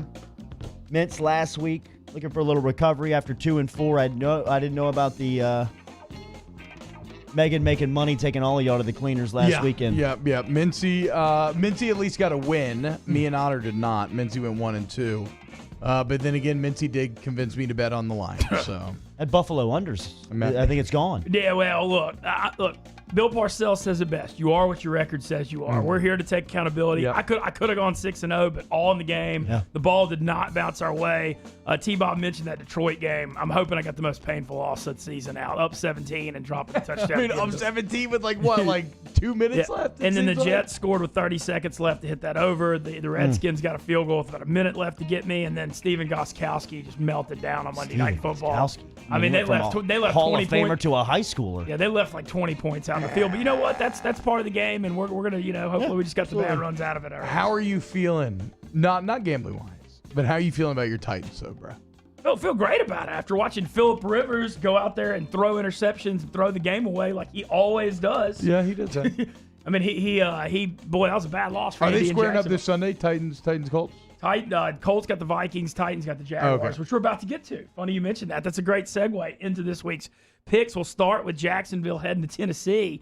Jacksonville did get a big win over Indy. A little widespread panic for Mincy. He's I know why you're trying to rush and get back into this week's play. You want to forget about last week, but let's make sure we're all set up for this week. That has been Mintz, T-Bob Hebert. I'm Jordy Collada, Matthew Musso, Danny Cardenas. On the other side, we're going to speak to Chad Durbin here in 20 minutes, but Ben Mintz is ready to sprint for his six-pack. Mincy, the floor is yours. Okay, there you go. I appreciate the intro. Feeling good. We'll start with Jacksonville. Had the big win over Indianapolis last week, 27-20. Gardner Minshew completing 95% of his passes, Absolutely. 19-20. Jacksonville's got a little bit of like last year's Fitzy Miami feel, whereas everybody thinks they're going to win 1 or 2 games, but they're going to play hard and maybe be a little more fun than people think. But they're in trouble this week. They're heading to Tennessee. The betting public overreacting. Jacksonville, 81% of the tickets. And Tennessee on Monday night. Like it. Tennessee on Monday night, look, Steven Gostkowski left 10 points out in the field with 3 missed field goals and extra point. It was an ugly 16-14 win, but I still think they look pretty good on offense. The balance. The balance. I like to play action. Right. Yeah, that's about all you can like off of Ryan Tannehill. I don't know. I remain. That team will go as Ryan Tannehill goes. I remain unconvinced. That's all I'm going to say. Fair enough. Well, I like them laying the 8.5 at home against Jacksonville. Okay, 8.5. Jacksonville's right. Oh, that is a lot of points. It is. I like it though. I think Jacksonville gets rolled. They got their win last week. Yeah, if it feels bad, it's probably good. And Vegas putting the lineup high, the public slamming on Jacksonville. You know where we. Tennessee -8 and a hook back in Nashville this weekend. Back in Nashville. Where are we going next? We are going to. I try not to overreact to week 1. Philadelphia melted down in the second half against the Redskins. Had a lot of injuries, but they get Lane Johnson back at right tackle, the All-Pro. They get Miles Sanders back this week. Rams got a cross-country chip for a noon game. I'm taking the Eagles at Pick'em to bounce back here and kind of fade the week 1 overreactions. So we're going with Philadelphia at Pick'em at home against the L.A. Rams. All right, hell yeah. Philly Pick'em. I kind of thought L.A. looked good. They did look good. They did come out, the Sean McVay's play calling. They were getting the ball to Robert Woods in space, and they were just getting those 15-yard chunk plays where there were no. The O-line looked better, too. I will give them that. Third play of the weekend. Third play of the week, we're fading another public one. Miami's always feisty at home in those early season games when it's hot down there. Yeah. They're a 6-point underdog to the Buffalo Bills, who look great against the Jets team, who could be fighting for Trevor Lawrence. The Jets look incredibly rough. Josh Allen threw for over 300 yards. I still am not willing to be convinced that he's a good passer. I'm taking Miami +6 as a home dog. Miami can be feisty at home. Public's 82% on Buffalo. I think they're getting the anointing oil out. I like Miami +6 as a home live home underdog. I Who do you like in the AFC East? I like New England. Yeah, I like New England. I like how Cam ran the ball last week too. Josh Allen is Josh Allen is a better version of Cameron Newton right now. Than Cam Newton was of what? In his prime? No, not his prime. I said right now, they're the same type of quarterback. They both kind of want to do it with their legs first. They both got big arms. They're both inaccurate. Don't trust their arms. I think that Josh Allen's slightly better than Cam Newton is right now. I do think that the Patriots are way better franchise, though, obviously. But Bills Mafia till I die. Screw you, Ben. Go Buffalo. They are the AFC East favorites. Fair enough. All right, let's head out to the desert. Ben's like you're an idiot. Yeah, he's just gonna laugh you off. All right, next. Look, I'm just not going against Belichick. I mean, they won that division. No, I know. I mean, that's a smart play for sure. All right, heading out to the desert. What a win for Arizona at San Francisco. What a win. That's Arizona, the question. Bro. How will after week 1? How do you think the NFC West will shake out? Because I was so down on the Rams, but they look pretty good. Seattle. And are the Niners actually bad? Seattle, well, of course they're going to win. I'm talking about, though, 2nd, 3rd, and 4th. We got an extra playoff spot to go around this year, boys. Like, do you see 3 West teams get in? Well, we'll wait and see. Arizona. Well, okay. Well, speaking of Arizona, so they're taking on the 1-0 Redskins against the 1-0 Cardinals. This game in the desert, I don't think Washington's designed for dome games on fast tracks at all. I think that's a team that's trying to be physical. I mean, their front seven can get a lot of heat on the quarterback. But on offense, on Their turf, defense is stout. Oh, the front seven's ferocious. They got 5 first-round picks. Yeah. Montez Sweat, both the Bama guys, Jonathan Allen and Deron Payne. They still have Ryan Kerrigan and then Chase Young. So they're going to get after Kyler Murray, but I just don't think they could score in a dome on a fast track with them, with Haskins and their lack of weapons. I think those dome games are more kind of speed-based, and I just don't think the Redskins are designed for that. I think they're great in cold weather Northeast. Well, not great. I think they can compete more in the cold weather outside games. I'm taking Arizona by 6.5 in this game in the desert. Damn. And I think Arizona. I like them too. I like them too, Mincy. I'm with you. You think they finished second in the West? Right now, I would say so. They would get my. I mean, I thought the Rams looked real good. But if you're giving me a comparison of week 1, who looked better, Arizona or LA, I'm taking Arizona. Yeah. And that was a big measuring stick win going on the road. See, they went into San Francisco and they handled them. Down 10-0 too. It's an interesting conversation because I would have said that both San Fran and Dallas were among the NFC favorites this year. And yeah, both these teams beat him. So I mean, yeah, it's tough. You know what San Fran's offense I will feels say like to me? Arizona's way more exciting with DeAndre Hopkins for sure and the young talent. You know what San Fran's offense feels like to me? It feels like Ronnie Brown, the Miami Dolphins, and the Wildcat. When you first saw it, it kind of shocked you. Once you got the film and once you got an idea, once you got the ability to kind of react to it, they weren't as threatening as they were. To me, Jimmy Garoppolo, he kind of beat you in some smoke and mirrors type ways last season. It's not going to happen this year. And you take George Kittle away from him? He's not, Garoppolo's not like, wait, did George Kittle get hurt or something? Yeah, he got his knee. I mean, he got his knee busted up last week. And I mean, it hasn't been ruled how long he's going to miss. This is why I'm so bad at fantasy. I had no idea. You got him starting this weekend? Yeah, I absolutely do. I mean, Budda Baker came up and, I mean... Well, so I guess maybe that's why it's Arizona, right? Because they have the quarterback. They have Kyler Murray. Yes. You don't feel good about Garoppolo. You don't really feel good about Goff either. And then obviously you feel incredible about Russell. Also, the 49ers receiving core last year was Deebo Samuel and Emmanuel Sanders. Debo's out on IR. Sanders is gone. They got Kendrick Bourne and Trent Taylor out there right now. And you take Kittle away. I mean, he's always looking for Kittle. That's his security. Yeah. Where are we heading next? All right, we're heading we're heading to Houston. Fun quarterback matchup: Lamar Jackson, Deshaun Watson on the fast track. Okay. With that, we're going over 51.5. And thinking, I know Baltimore has a heck of a defense, but Watson can get some garbage time. Worst case, I'm going on the fast track. I'm going with the over 51? 51.5. So riddle me this. So answer this. How do we feel about the Texans' offense? Because the lack of DeAndre Hopkins was sorely felt last game. Yeah. And look at what DeAndre Hopkins did for the Cardinals, right? Like, I mean, I'm still judging that Texans offense based off of the last couple of years, but can they get to that level without D-Hop? Well, David Johnson at least looked good to give him some semblance of a running game. But doesn't that drive home how bad the trade was even more? Because David Johnson did good, and it didn't matter, and he didn't have near the impact that DeAndre Hopkins had on his game. No, they need Brandon Cooks didn't do anything in that first game. That's true. They need Will Fuller looked pretty good, but Stills and Cooks and those guys got to step up and be more consistent. Who's Houston's tight end? They have a big threat. Do they have a threat? Still? I don't know. I mean, you think of these quarterbacks that are top tier quarterbacks. I mean, all of them have this threat at tight end that can exploit the middle of the field. Yeah, the mismatch. And guy. Deshaun Watson, to me, is one of the best playmakers in the league. And for him to be out without a weapon, I know everybody's trying to Google the. I can't even picture. Texans offensive depth I can't even chart. picture who the Texans tight end is. Yeah, no, that's rare to stump me on that, and I couldn't get that on that. I mean, boys, come on, it's Darren Fells. There you go. I'm just kidding. I don't know. Who They picked him up from. They picked him up from Las Vegas. They have Darren Fells, Jordan Akins, and Cale Waring. I mean, get that man a tight end. Who you got next, Ben? Finally, fun Sunday night game: Cam Newton and Russ Wilson. Hell Little yes, New England, dude. Seattle. Hell yes. I'll shake it out. Yeah, that'll be fun. And New England came out running the ball. We had one of the ones we hit last week was the under in New England, Miami. New England going to be an under team again this year, running the ball, shorten games with that defense. And Seattle's offense went off. Russell Wilson, 31 of 35, and one of those 4 incompletions was a 20-yard pass to DK that hit him in the hands in Atlanta. Yeah. But I think this game's an under game. It's 45. I think New England's going to be physical, run the ball, and I think New England's defense is going to do a heck of a lot better than Atlanta's did. And I think it's going to be a close physical game on Sunday night. It's going to be a lot of fun to watch as a fan with the coaching matchup. How does it feel as an Ole Miss fan watching all these former Rebels just kick ass in the NFL? At least whether it's like DK, AJ, Larry Tunsil, like They're all over the place. Where's Kimdichie? Is he still with Arizona? No, He's out. Some misunderstanding. Smoked himself out of the league. Lack of effort. He flamed out of the league. Yeah, he's done. I think he's trying to bounce around and get making for a depth team, but it's not good. The Kindici brothers' reign of terror in Oxford. They left a wake of destruction. they had a rough reputation. If Mintz is saying that, you know the wake was high. Like, that's crazy. They caused some issues. But finally, to wrap it up, though, Philadelphia pick 'em against the Rams. Tennessee Titans by 8.5 over Jacksonville. Miami Dolphins 6-point home dog against Buffalo. Arizona Cardinals by 6.5 at home over the Washington Football Team.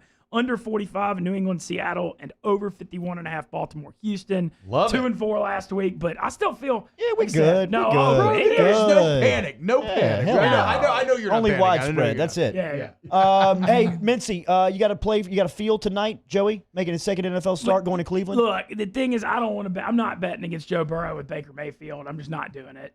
But on the other hand of it, boy, Cleveland is hard to take after how bad they got rolled last week against the Ravens, and the public's a little bit on Cincy. It's going to be a physical game. I tried to come up with my own explanation, but how is it, do you think, that they were 3-point dogs, the Bengals, against the LA Chargers, who are not a particularly good team, and then they come in as 6-point dogs against Cleveland, who looked like the worst team in the NFL? I guess Vegas still counting home field a little bit, even without the fans, because that's about the only explanation I got for that. Any idea that maybe like the fans, like you always talk about, extra low on Cleveland after Sunday, or do you think they're that bad? I'm not willing to throw in the towel on Cleveland just yet. They got embarrassed at a Baltimore team that's now won 12 or 13, I believe 13 in a row, regular season games, dominant. They were their last loss was week 5 to Cleveland at home last week. They were 2-2 and went 14-2, and then they had the Titans loss. I want to see a little more, and I think Cleveland's got to get the running game going, though, to help Mayfield. What's coming up on Game Time tonight with action? Fun. Thursday night, Jolie Pearl, Joe Burrow watch party. Celebrate number 9. $9 oyster special, $9 buckets of beer. Going to be a whole lot of fun at Jolie Pearl. And love what's going on with Game Time. Appreciate the support. And Dear Mr. Fantasy debuted last night. Little fantasy show. Great promo. Yeah, great promo. Yeah, him and Playboy Marty. You and Playboy Marty getting a little creative over there at the apartment. We appreciate the stop in here on Thursday. Mince's 6-pack every week here on Off the Bench. We roll on next. My bad. Off the Bench with Jordy Culotta and T-Bob Hebert. ESPN Baton Rouge, New Orleans, Alexandria. I was going to say, Mincy will be back tomorrow for the show and a new Generation Dome. So looking forward to that as well. Central Plumbing Company online, centralplumbing.org, 925-8552. Remember, you can get in touch with them. You can find them at 925-8552. They're out on Greenville Springs Road. Great showroom out there. Centralplumbing.org online, residential commercial plumbing services. Or if you're in the market for a brand new generator, they can sell and install you a generator today. Find out all the news online at centralplumbing.org. It is fascinating how much I care about Bengals games now. That's right. That's going on in the YouTube chat. Couldn't agree more. Go to centralplumbing.org today for all your plumbing needs. No matter what goes wrong. Look, they've been at it for over 40 years, y'all, so you cannot hit Central Plumbing with a problem they don't know how to solve. If you look at how they've grown in those 4 decades, the only way that you have that sort of success is if your customers are consistently satisfied. And they are. I'm a consistently satisfied customer. I use them for everything. Also, Storm Seed, you want a generator, home generator, they can install it for you. Go to centralplumbing.org today. In times of need, get a full list of phone numbers, websites, and other important emergency information on the Demco Stormwatch page at 1045ESPN.com.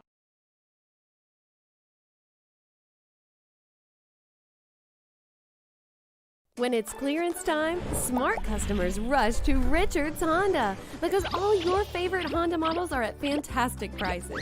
And with our fanatical customer care, it's no wonder people call Richards Honda the smart choice.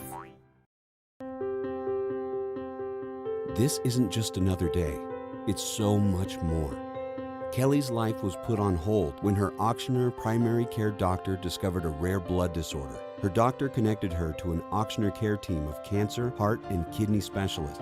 With multiple primary care locations around Baton Rouge, same-day appointments, and online scheduling, we're relentless about keeping you healthy. Auctioneer Baton Rouge, innovating healthcare for Kelly.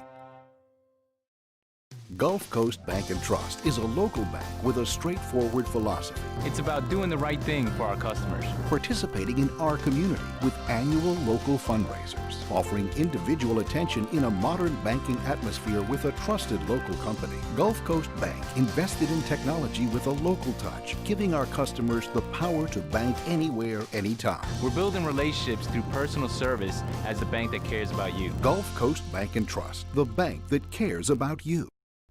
Do you know someone who sets a good example for all of us to follow? Someone who, without being asked, shows leadership, selflessness, and service to their community?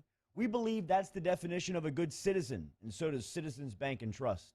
So, if you know someone that sounds like what Jordy was just describing, nominate them to be your good citizen, and they'll have a chance to win $500 from Citizens Bank and Trust. Plus, we'll mention him right here on the show.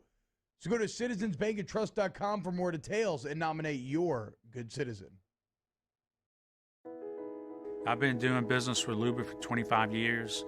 They're dependable, trustworthy. It's just the attention to detail with our clients. Our folks have years and years of experience. They're highly trained professionals. But many companies have that asset. What I'd like to think makes Luba a bit different is that we use those talents in a way that truly is dedicated to serving the needs of the folks who depend on us. To all of our heroes working on the front lines of this COVID-19 pandemic, your bravery and selflessness represent the very best of us, and we want to say thank you. I'm asking everyone around the state to join me in celebrating the heroism of our healthcare professionals on the 19th of every month at 1900 hours, that's 7 p.m. Write a note of appreciation, make plans to donate to charitable organizations, or say a prayer. To learn more, visit 19thanks.org. Thank you, and God bless. Your Honda needs some TLC, and Richards Honda is the smart place to get it. With oil. Yo, join us for a Thursday edition of Hanging with Hester and Hanny, presented by Richards Honda from noon to 3. Hunt Palmer comes in for his hour. We'll also be joined by Chris Lowe of ESPN to get a preview of SEC football on 104.5 ESPN Baton Rouge.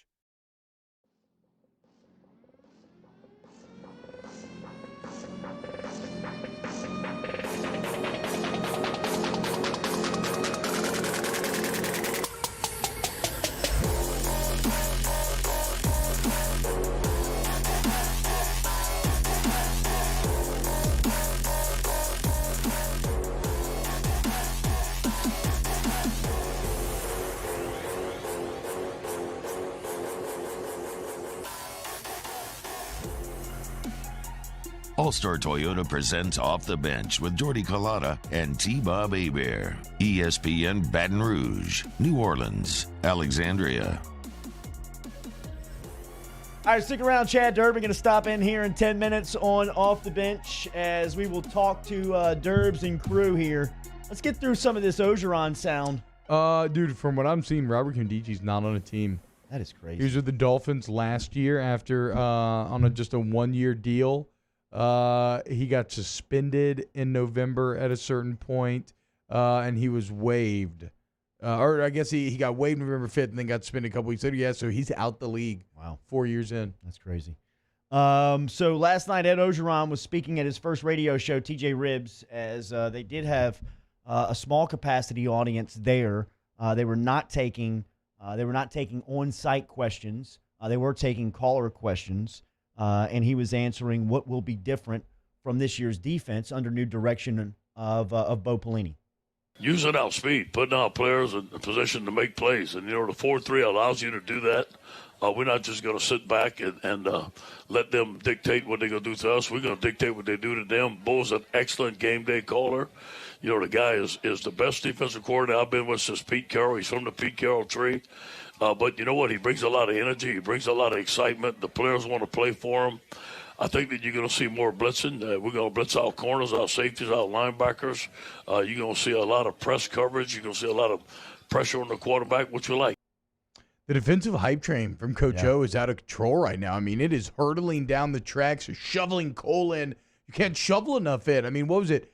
A couple of days ago, did he say it's the best defense that he's ever had at LSU? Yeah. Or he said it was farther along at this point than last year's was, like even way later into the season.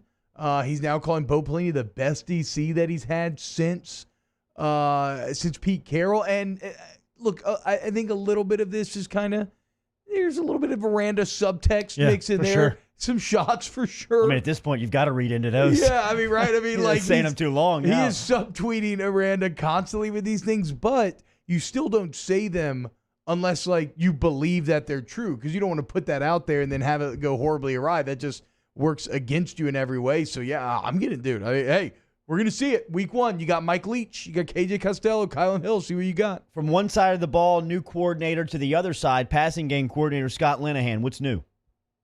Finding out what our quarterback can do and let him do it best. Every quarterback's different. And we think that Miles has had a great camp. You know, Scott has put in the passing game that Miles can do, that Max can do, that TJ can do, that our receivers can do. It's very similar to what we had last year, but it's a little bit different. Some different formations, some different routes. But overall, I thought Scott has done a tremendous job on our football team. He's a great professional. He's a great staff guy. Good. I mean, look, that's what you want to hear of a coach. The bad coaches are the ones that just kind of stubbornly try to fit everybody into their scheme, square peg, round hole, and all that. You want a guy who's going to customize that attack to your player skill sets. Orgeron was speaking of last year's offensive success and how they can pivot from this year and continue on that path. You know, you just got to look at the LSU standard performance. Look what we did well last year, but last year is last year. This is a different team. You know, I told Miles Brennan, I said, Miles, I want you to be the best Miles Brennan that you can be, and there will be no comparisons to last year with Miles Brennan. Now, if he's as good as last year, I think everybody's going to be happy. But you know what? It's just be a different year. It's different players, but you know what? We are talented. I think you're going to see a better run game. I'm excited about our running backs. I'm excited about our young players. I'm excited about our offensive line. And you know what? We're going to run a lot of the same plays, but there's going to be some different schemes. It's just going to be a different flavor this year with a new coach, with a new passing game coordinator. I think it's going to be very successful. Just got to try to be 60% of Burrow. If you can be 60%, I think that puts you at about 3,500 yards, 30-something touchdowns. You'd be golden if you can hit those metrics. Here was more from O on Brennan. Yeah, first of all, you know, Miles has been the second guy for several years now. And he's done a good job. He's kept his mouth shut. You know, it was Joe's team last year. But as soon as Joe's left, Miles became the leader. He's vocal, and he weighs 218 pounds right now. He's studied his tail off. Everything's all football, just like Joe was. The guy is taking command of the offense. He's making better decisions. He's extending plays with his feet. And I think the guy's going to be a great quarterback for us. Never forget, Jordy. I've clowned myself for this multiple times. I remember that scrimmage I got to watch a couple years ago, and I came out of that thinking that Miles actually looked better than Burrow. So, like, I know that it's easy to listen to what O's saying there and just kind of immediately dismiss it because, you know, whatever. Of course he's going to say those things. But there is a lot of truth there. And what I really liked about that answer, it also shows a lot of the value that Miles gained in learning from Burrow last year, how he approaches the games in terms of study, in terms of being football 24/7, watching film, all of those things. It sounds like Miles has adopted a lot of those same techniques. We're brought to you daily by AccuTemp. Remember, service to the highest degree. Get in touch with AccuTemp online at AccuTempBR.com. They will help you out with your commercial and residential air conditioning, heating, and electrical services. They spend over 100 hours per year training their technicians, electricians to stay on the cutting edge of industry innovations. You wouldn't let your car go unmaintained, neither should you let that happen to your AC unit. Get in touch with AccuTemp as they provide service to the highest degree every single time. They're online at AccuTempBR.com. More from Orgeron on the quarterbacks last night. He was speaking about Brennan, but he's being pushed by those two true freshmen in Max Johnson and TJ Finley.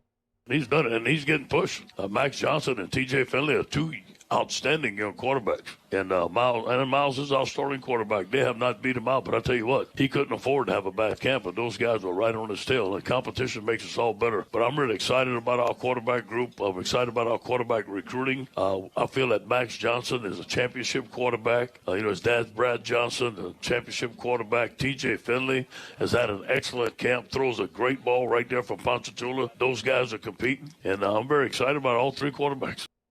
Here's Orgeron speaking of some of the weapons that the quarterbacks will have at the running back spot. Chris Curry has been phenomenal. Tyron Davis has been phenomenal. John Emery has been a home run hitter. But they're all different. I mean, the two of them are power runners. One of them is a fast runner, get on the edge, can also run inside, catch the ball out of the backfield, run the sweep. So I think you're going to see a combination of all three of them. But I'll tell you this, if one is hot in that game and the other team can't tackle them, we're keeping them in and letting them run. That will be, in my opinion, the biggest difference in this year's offense versus last year's offense is if you think back to the beginning of the year last year, they were kind of trying to run the ball a bit more, and then they just realized like they just throw it. Just continue to throw it and run it every now and then. I think you're going to see a much heavier run game presence from this year's LSU offense, which is great because that alleviates a lot of the pressure off of Miles, and it also opens up an entire play action game that was there last year but wasn't really the focus given how successful you were. Ogeron, speaking about the wide receivers last night. Very good group. I mean, those guys have had an excellent camp led by Terrence Marshall. I think he's going to have a breakout year for us, outstanding receiver. We got two great young receivers in Keyshawn Butte and Coy Moore. You guys are going to see them. And then again, we got Eric Gilbert, a tight end. I know we haven't talked about the tight end yet, but I consider him a receiver. He's 6'5", 250. And we can play him at X. We can play him at S. He's been phenomenal at camp. Racey McMahon has worked his tail off. Jontre Kirkland has worked his tail off. We think that we are really, really good. But you're going to see 6, 7 receivers rotating in and out. Again, we have 200 balls between Justin Jefferson and the guys that have left. So we got 200 balls to catch. So those guys are excited about catching a lot of balls. Oh man, my jaw cramped up a little bit. Okay, so earlier in the show, I was talking about how I was watching some mic'd up NFL stuff, and I was just struck by how tough it is to get those energy levels up when you're in a stadium with not a lot of fans. Now, that'll be easier for LSU because they're going to have 25K there. But at the beginning of the show, I asked you, well, who's going to be that energy guy that gets it going for LSU defensively? You said Jacoby Stevens. Who do you think offensively can fill that role? I got a couple. And the first one that jumps to mind is Racey McMath. I think if you spoke to anybody around the facility, around the program, McMath has always kind of been a leader in his own way. Even though he's been fighting for playing time, he's always had respect of his teammates. And now that he sees more playing time on the horizon, I think his voice gets a little louder in the locker room. Yeah, for sure. He's always carried weight. He's always had respect. But now that he'll be making plays every Saturday, he's a guy that jumps to mind. And then Chris Curry. I say that because every time Ogeron has a chance to speak about leaders on the team, he always mentions Curry. And I think that we as the public don't necessarily understand Curry's personality just because we haven't seen a lot of him. But when you ask around, you know, he's a guy that he'll get in your face a little bit. You know, I mean, he'll motivate you. He'll ask for your best. And so I think he is a guy. I think Torrey Carter's a name that pops off. Yeah, that's what Jesse says in the YouTube chats. Is Torrey Carter's my energy guy? He could definitely fill that role a bit. But to be like the guy, I feel like, I don't know. I mean, the team would probably respond to Carter. But at the same time, to be the guy, it helps if you're the guy, right? Like, it's like on that Ravens team I was talking about. I can't get away from Mark Ingram and the energy that he was bringing to pregame, getting everybody fired up, or the energy that Travis Kelce was bringing to the Chiefs before their game. I love Racey McMath in that role. Yeah. That makes a lot of sense. Yeah, watch 17 bust out this season as he is in his money year out of New Orleans, and probably going to be that third wide receiver for LSU heading into next weekend's start. All right, Chad Durbin, we're late. We'll get Durbs next. Yeah, Off the bench with Kalana and T-Bob. 2 now, right? Oh yeah, I guess you're right. Yeah, moving I up mean, to 2. he's got the opportunity to get some numbers. Yeah, you're right. Brought to you daily by Landwine Insurance, LANOIX Agency.com. Remember, 749-5640 is the phone number. Online at LANOIX Agency.com. Auto insurance, home insurance, flood insurance, business insurance. Remember, call the boys this morning, 749-5640, or online at LANOIXagency.com. LandwyAgency.com, LandwyAgency.com for all your insurance needs. Bundle my home, my auto, get my flood insurance from Landwy. They customize policies for my specific needs. They actively work to save me money. And I mean that, right? Earlier this year, I didn't say anything, complain about that. You know, I'm just chilling. And I get a call from them. They managed to save me a few $100. If you don't have that sort of customer service, that attention to detail, that customizability, Get it by going to LandwaAgency.com. That's LandwaAgency.com. Off the Bench, hanging with Hester and Hanny. After further review and more are all live daily on the 104.5 ESPN Baton Rouge YouTube channel. Subscribe now to interact with us inside the live chat driven by Bayou Ford. Gulf Coast Bank and Trust is a local bank with a straightforward philosophy. It's about doing the right thing for our customers. Participating in our community with annual local fundraisers, offering individual attention in a modern banking atmosphere with a trusted local company. Gulf Coast Bank invested in technology with a local touch, giving our customers the power to bank anywhere, anytime. We're building relationships through personal service as the bank that cares about you. Gulf Coast Bank and Trust, the bank that cares about you. This is a house call. This is a follow-up appointment. This is a diabetes checkup. This isn't just more convenient care, it's more advanced care. This is innovating healthcare at Louisiana's #1 hospital, Ochsner. Are you a licensed contractor? There's lots of good contractors in Louisiana doing work the right way, but unfortunately, too many unlicensed contractors are working outside the licensing requirements. Working as a contractor in Louisiana requires a license for the company doing the work. The Louisiana State Licensing Board for Contractors wants to help you get licensed to allow you to conduct work legally. It's not difficult to get the license. We can help you. Go to lacontractor.org for more information. Licensed contractors, it's the law. Gulf Coast Office Products is a nationally recognized Savin office equipment dealer based right here in Louisiana. Over 100 employees strong, Gulf Coast has the boots on the ground to support all vertical markets, from education, engineering, legal, and finance. With the latest in office technology, from desktop to production segment units, Gulf Coast and Savin have the perfect fit for you. Call 225-756-2644. That's 756-2644 for Gulf Coast Office Products. At All-Star Toyota, you get it all. If you're in the market for an all-new Toyota vehicle, come see our friendly and knowledgeable sales team at All-Star Toyota. Located in Baton Rouge at the corner of Airline and Goodwood, we've been serving our community since 2005 by offering a large selection of new Toyota cars, trucks, and SUVs.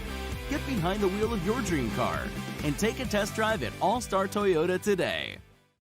ServiceMaster Elite create clean, disinfected work environments. As a local business, we take pride in serving the New Orleans and Baton Rouge areas. Our cleaning protocols follow CDC and OSHA standards for healthcare settings, offices, senior living, restaurants, and industrial plants. Contact ServiceMaster Elite to get your operation ready for reopening with germ disinfection cleaning. ServiceMaster Elite, the trusted choice in professional cleaning since 1996.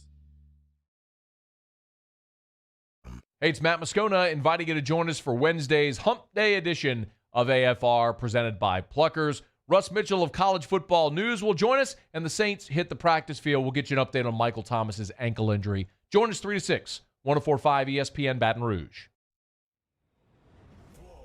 Tell them that's what we ready for. War. Tell them that's what we ready for. War. Bringing that to competitors. Do we see the confetti fall? Be ready for war. Tell them that's what we ready for. War. Tell them that's what we ready for. All-Star Toyota presents Off the Bench with Jordy Collada and T-Bob Hebert. ESPN Baton Rouge, New Orleans, Alexandria. Shout out to our guy, the basketball coach for Off the Bench, John Brady, celebrating his 66th birthday today. Shout out to the coach. If you follow him on social media, my guy is living his best life. He's out in Laguna Beach playing 18 holes with the Pacific as his backdrop. Is that what that video was that you sent yesterday? Yeah. That was Brady on the golf. So you weren't on the golf course with them? No. Oh, okay. Did you see a picture of me and him on the golf course? No. I thought you were maybe filming. Oh, no. The golf course video. Is that was him, that'd right? Be great. How good? Yeah. Cool. He's in Laguna Beach, bro. Yeah, that was good. But I guess the video we're talking, Jordy sent in the group text yesterday. Oh, no. That wasn't Brady. Oh, that wasn't Brady? No, that was just a prank. That wasn't even you? No, that wasn't me. Course. You just found that online? Yes. Oh, okay. Yes. Well, this is terrible radio. Let's move on. Happy birthday, Coach Brady. Go kill some Jedi. Derbs, do you play golf?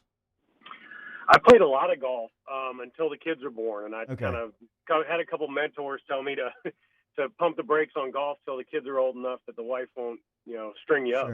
Sure. Smart. How much is golf played during the day of a Major League Baseball player's schedule? I mean, do you guys play during the day and then go to the park at night? Well, the position players typically don't play. If they do, they play 9 or they play really early and go back and take another 2 hours of rest or whatever. But most position players don't. Starting pitchers, if you're not starting that day, it's kind of wide open. Go play from 8 till 11:30 and go grab a bite, go get your workout in, and then watch a game. Relievers, it's kind of and you better be really good because the excuse is there if you suck. So, hey, what's the oddest thing, Chad, that you know of a starting pitcher doing when they're not starting? I mean, I remember Curt Schilling famously loved video games, and he used to be playing like EverQuest and World of Warcraft in the clubhouse on days when he wasn't starting. Well, that list is some of it's made for radio, some of it's not. It's a long time. I played for 17 years and saw kind of everything go from nothing online and not a whole lot of tech to Halo tournaments and RBI baseball tournaments and everything. You just you got to fill gaps, and you can't work out for 6 hours pregame from 1 till 7 o'clock. So you kind of figure out what your routine is, and when it doesn't work, you pull the parachute and you try something else, and you try something else. And maybe I'll try the thing that didn't work in April, in June. And it's just, filling the gaps and finding guys on the team that want to do the same type of stuff. I mean, I think I ate the same Subway sandwich every start for like 7 in a row one time because I was going good. Man, it didn't have anything to do with the Subway sandwich. You're just, turn into you turn into mentally small at times, and then sometimes you're the toughest guy in the room. So whatever, it's sports, it's fun. Chad Durbin joining us here, ESPN Baton Rouge, New Orleans, What a way to Alexandria. sum it up. Whatever, it's sports, it's fun. So wait, I agree. I remember hearing stories about Glavin, Smoltz, and Maddox on the golf course. Did you have anybody during your time that maybe was kind of the owner of the course at that time that you had to go through, who was the best golfer?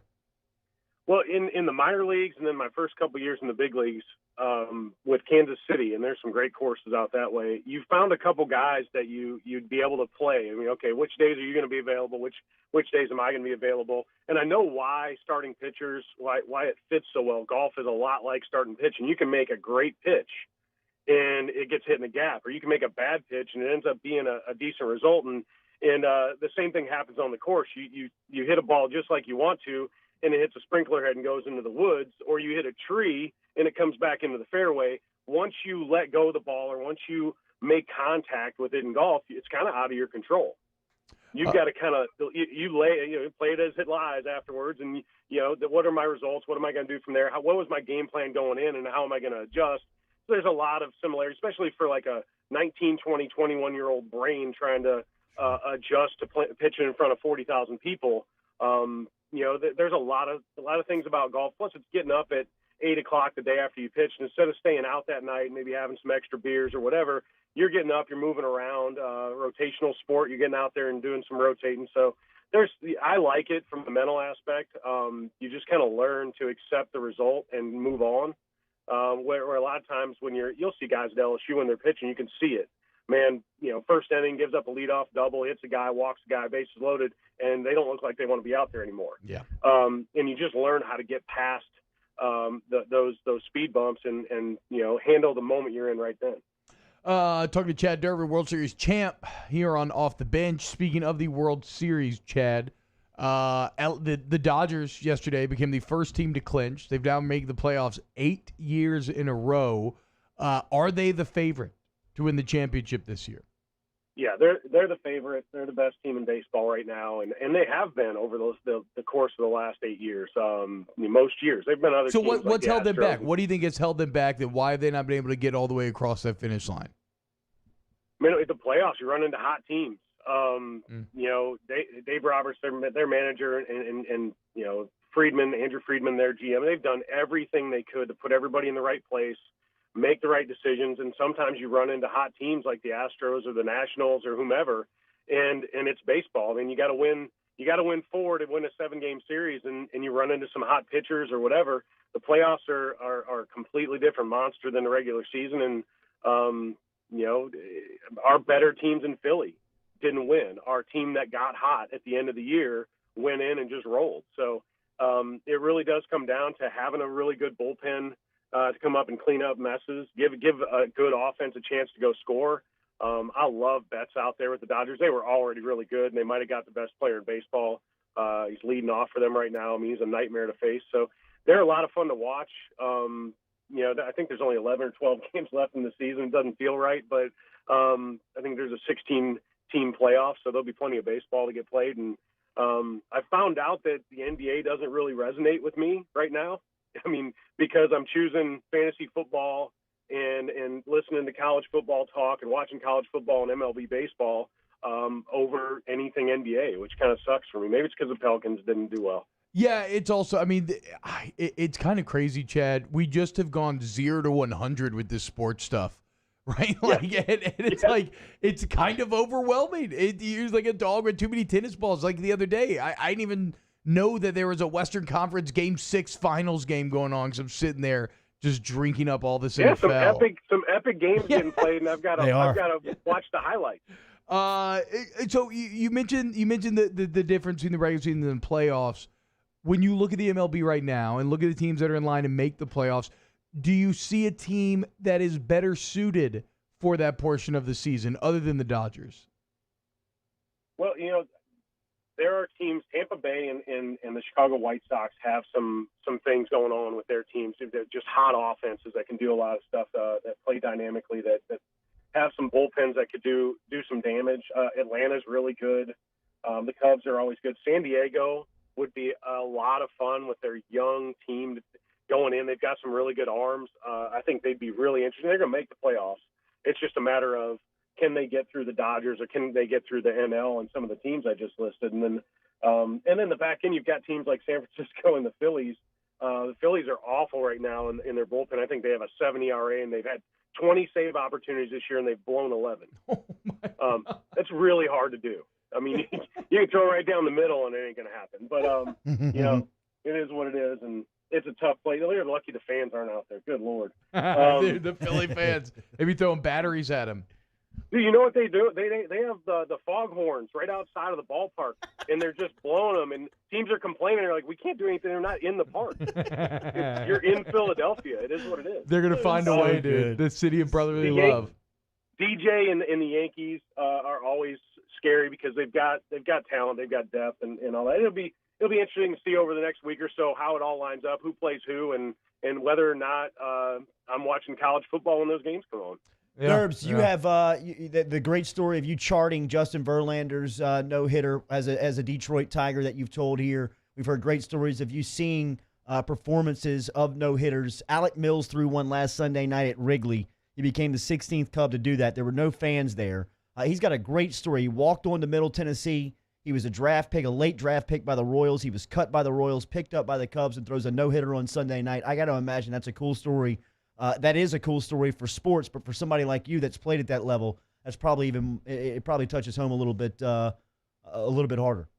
It does. Well, number one, he's a Cub, and I grew up a Cubs fan, but more so, it was all the guys I played with through all those years that were the walk-on, that didn't get the scholarship, that fought their way onto the first roster they ever made at the pro level and just kept going, or all the guys that didn't make it. He just proves that hard work and tenacity, like the things of falling in love with the game, you can be as talented as anybody else on the planet. And if you don't have the passion to work, the passion to handle failure and success properly, then you probably won't make it, and it's not meant to be. He's kind of every man. You believe that you could be him looking at him, and that's the beauty of baseball. Maybe a little bit differently than not everybody can be T-Bob and go play line and do that. Right. Not everybody is 6'9" and can jump out of a gym and go play in the NBA, but the 5'11", 6-foot guy that goes out there and has a little belly on him, hey, I could be that guy. He's got to have them hips, dude. Just got to have them hips. It's the romance. It's the romance of baseball. That maybe that could be me. Yeah. So I think that's great. He did, and I think it was in Milwaukee. It was in Milwaukee. It was in Milwaukee, and the last no-hitter thrown there was actually by Carlos Zambrano. it wasn't against the Brewers. It was actually a game that got moved. I think it was against the Astros. Got moved from because of the hurricane. Got moved up there, and he actually threw a no-hitter. I think Terrio was out there, and maybe Fontenot, those guys. But that was the last one thrown there, so there's a little bit of a good story there attached to that. Nice. Derbs, great storyteller, here every week with us on Off the Bench. Every Thursday, you can catch the former big leaguer right here on ESPN Baton Rouge, New Orleans, and Alexandria. Have a good weekend, Derbs. We'll talk to you next week. Great. Y'all keep rolling. Thanks. Yes, sir. Close out hour 2 next. Off the Bench with Kalata and T-Bob. Brought to you daily here on Off the Bench by All-Star Toyota. All-Star Toyota of Baton Rouge. Remember, you can find them online at allstartoyotaofbr.com. Get in touch with them if you're looking for new car inventory, if you're looking for pre-owned or certified inventory. It's all good. They can take care of it today. They've got over 80 cars, over 80 vehicles to choose from in that pre-owned and certified inventory. If you want to check out online, you can do it there or stop in and see them. Goodwood and Airline. That's where they've been since 2005. Great service center over there with Tommy Wagasback. Online, All-Star Toyota of BatonRouge.com. All-Star Toyota of BatonRouge.com. All-Star Toyota of BatonRouge.com. Talk about their September 2020 deals. 1.9% APR financing for 60 months on a new Highlander. 0% APR financing for 72 months on a Camry. 0% APR financing for 72 months on a new 2020 Tundra. So if you want that truck from Toyota, now's the time. The Japanese make a great truck. Trust. Big trust. They make a great minivan as well. Go to allstartoyotabatonrouge.com. Our listeners fire off their opinions on the jimsfirearms.net hotline at 499-1045. Keep listening for your next chance to shoot us your thoughts with the jimsfirearms.net hotline on 1045 ESPN Baton Rouge. This isn't just another day. It's so much more. Kelly's life was put on hold when her auctioneer primary care doctor discovered a rare blood disorder. Her doctor connected her to an auctioneer care team of cancer, heart, and kidney specialists. With multiple primary care locations around Baton Rouge, same-day appointments, and online scheduling, we're relentless about keeping you healthy. Auctioneer Baton Rouge, innovating healthcare for Kelly. Gulf Coast Bank and Trust is a local bank with a straightforward philosophy. It's about doing the right thing for our customers. Participating in our community with annual local fundraisers, offering individual attention in a modern banking atmosphere with a trusted local company. Gulf Coast Bank invested in technology with a local touch, giving our customers the power to bank anywhere, anytime. We're building relationships through personal service as the bank that cares about you. Gulf Coast Bank and Trust, the bank that cares about you. To all of our heroes working on the front lines of this COVID-19 pandemic, your bravery and selflessness represent the very best of us, and we want to say thank you. I'm asking everyone around the state to join me in celebrating the heroism of our healthcare professionals on the 19th of every month at 1900 hours, that's 7 p.m. Write a note of appreciation, make plans to donate to charitable organizations, or say a prayer. To learn more, visit 19thanks.org. Thank you, and God bless. I've been doing business with Luba for 25 years. They're dependable, trustworthy. It's just the attention to detail with our clients. Our folks have years and years of experience. They're highly trained professionals, but many companies have that asset. What I'd like to think makes Luba a bit different is that we use those talents in a way that truly is dedicated to serving the needs of the folks who depend on us.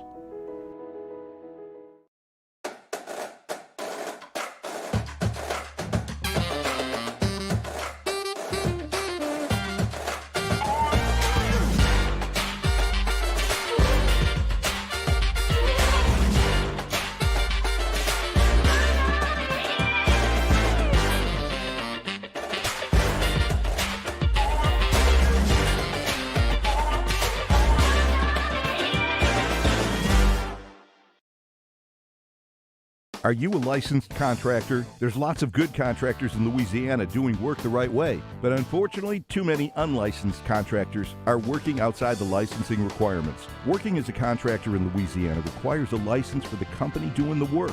The Louisiana State Licensing Board for Contractors wants to help you get licensed to allow you to conduct work legally. It's not difficult to get the license. We can help you. Go to lacontractor.org for more information. Yo, join us for a Thursday edition of Hanging with Hester and Haney, presented by Richard Tonda from noon to 3. Hunt Palmer comes in for his hour. We'll also be joined by Chris Lowe of ESPN to get a preview of SEC football on 104.5 ESPN Baton Rouge.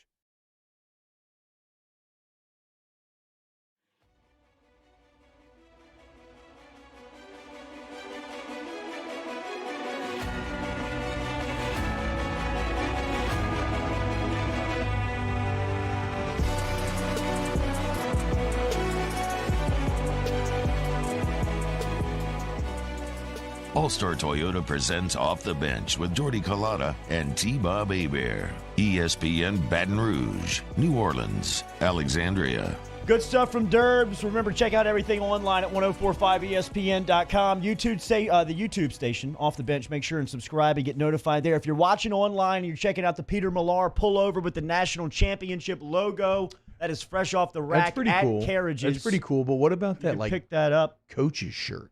Yeah. That you sent. Is that at Carriages? That's all Carriages, bro. Wow. For those that don't know, You're it's talking like about the 1980s polo? Yes.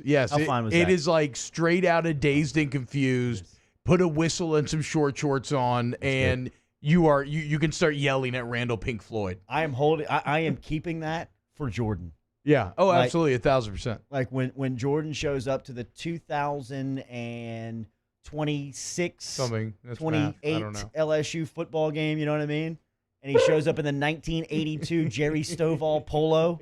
That's a true retro look. Does it fit like a little overly tight? It's a little tight. Good. I mean, no, but that's what you want. I'm not saying that like it's bad. Like that's what those old coaching shirts should be. Like I should feel more snug, uncomfortable. right here. Like I should Yeah. feel like my guts kind of Grips poking the out gut. a little bit. Yes, absolutely. Easy tuck in for the bikes. Yep. The bike shorts. Yep. Pull up tube socks with the purple and gold rims. Maybe that I'm looking for a new game day outfit, right? Because I retired my shirt. T. Maybe I need to go like Dazed and Confused coach for all the companion streams. That Randall would be Pink really. Floyd? That would be really good. With the shorts and everything. Yes, too. yes, Yeah. and like the high bike socks. shorts with the two buttons. Yeah, that'd be great. With the dude. zip. Okay, we might have just hit something here. That might be my companion shop. New Balance Get team like shoe. get like a little whistle. Yeah, you gotta have a whistle. Just have like a whistle Yeah. hanging around your neck. Get you a play sheet in the back. Let's Tuck say it into the back of clipboard, your something. back of your pants. Hell yeah, dude! I'm into all of this. I like this. I'm in. All right, so have a good third I hour. feel like though it's gonna make me want to smoke cigarettes just because it's got that old school type of feel. I just feel like a football coach is yelling at you and just chaining I heaters. mean, you know, since you still smoke when you drink, bro, you Well, won't be that calm down, outside of your element. calm Won't be down. that far outside your element. Allegedly. Tell you what, came in here these reeking are- of cigarette smoke on Monday morning. These are allegations. Not this Monday. That's not even true. 2 Mondays? Probably two Yeah, it was Mondays 2 ago. Mondays ago. Allegedly, 2 it could Mondays have ago. happened 2 Mondays ago. Not this Monday. I can't help it. I got a little Stugatz in me. Okay, Which I appreciate. I appreciate. Speaking of a man who still just unabashedly chains heaters. Well, you can hear you it. can hear it. He slurs his like updates sometimes. Like. Hour 3. I've been loving I that am show. looking By the forward way, to the breaking down the Miami Heat. They Yes. are on. They are. Oh, I man. love when a national the Heat show. have a chance. Yes, they The Heat do. have a chance. But I love when a national show, like when their local team gets Yeah. hot, and hearing them kind of sound like we do when we talk about LSU or the Saints and stuff along those lines. So T-Bob's got interesting topics coming up in the third hour. Yeah. Ben Baby's going to stop by. He covers the Cincinnati Bengals for ESPN.com. Burrow and the boys and the Bengals are going up to Northern Ohio tonight to take on the Browns. They'll break down that. And then Dr. Gottschalk from Ochsner Health is going to stop by at 9:15 and talk to T. He's been over in the bubble, and he's been a part of the Pelicans medical team for a while, and he'll tell you what life is like in the bubble as the Eastern Conference Finals Game 2 tonight with the Heat leading that series. Hour 3 of Off the Bench coming at you. Off the Bench with Collada and T-Bob. Secure Shredding and Recycling. Remember, you can find them online, secureshreddingandrecycling.com. Get in touch with Gaines, Garrett, J. Babb, and their great crew over there, your document destruction specialists. They got 10 trucks on the road daily. They offer mobile shredding. They offer drop-off shredding. So if you want to bring files or anything you need shredded to Secure Shredding and Recycling, you can do that. Find out all of their services online. Great website. Fantastic website. They'll take you through their entire process. All of their services at secureshreddingandrecycling.com. Look, not only do they serve your needs, but they serve the environment's needs as well. And I mean that completely sincerely. I mean, it's right there named Secure Shredding and Recycling. They save hundreds of trees, thousands of trees every single year. When you look at the resource, it solves all of your document destruction problems. So if you need document destruction, mention Off the Bench. Use the local guys, the LSU grads. They're there to serve you. They are the best. SecureShreddingRecycling.com. Secure Shredding. At All Star Toyota, you get it all. If you're in the market for an all-new Toyota vehicle, come see our friendly and knowledgeable sales team at All Star Toyota. Located in Baton Rouge at the corner of Airline and Goodwood, we've been serving our community since 2005 by offering a large selection of new Toyota cars, trucks, and SUVs. Get behind the wheel of your dream car and take a test drive at All Star Toyota today.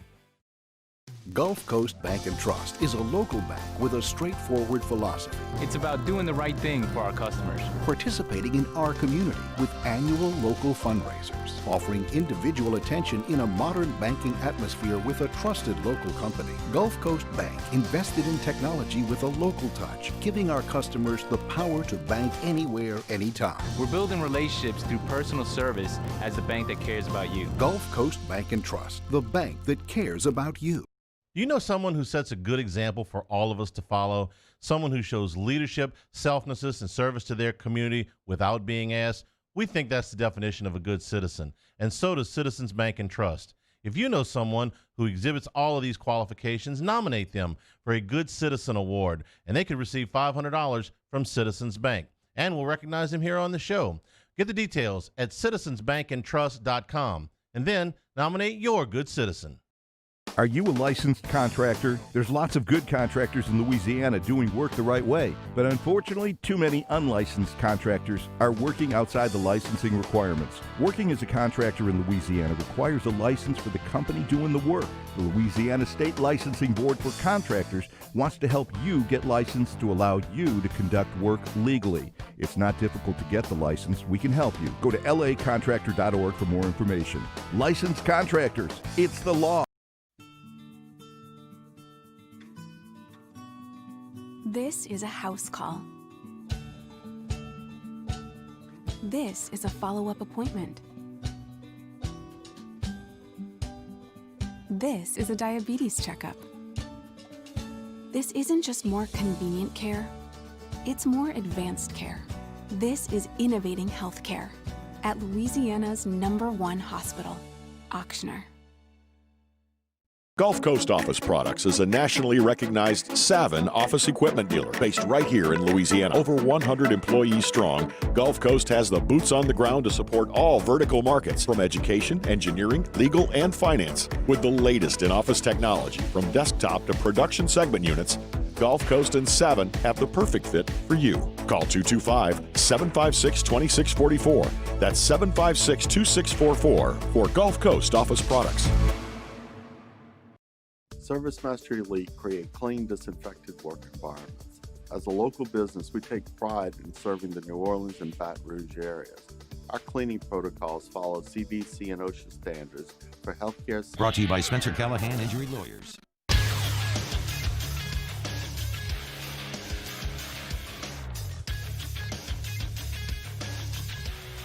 Good morning. It's 9 a.m. on Thursday, September 17th. Today in Baton Rouge, expect to see cloudy skies with a high of 89. In case you missed hours 1 or 2 of the show, you can catch that up at the on-demand section at 1045ESPN.com. Brought to you by Carriages. Coming up today on OTB OT, Ochsner Health's Dr. Andrew Gottschalk at 9:15 and ESPN's Ben Baby at 9:30. You can follow today's show on Twitter or Instagram at OTB_ESPN. Watch us live on the 1045 ESPN YouTube channel. Get inside the Bayou Ford chat. Make sure you subscribe to the Off the Bench YouTube channel. Set your notifications. New content is posted there daily. OTB OT starts right now.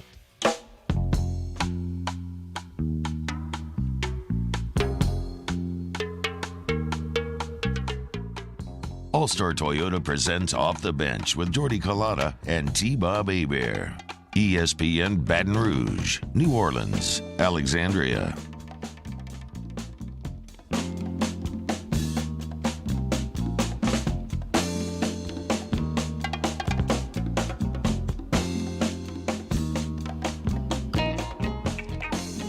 Welcome in, OTBOT, hour numero 3. Not nombre. Mi nombre T-Bob.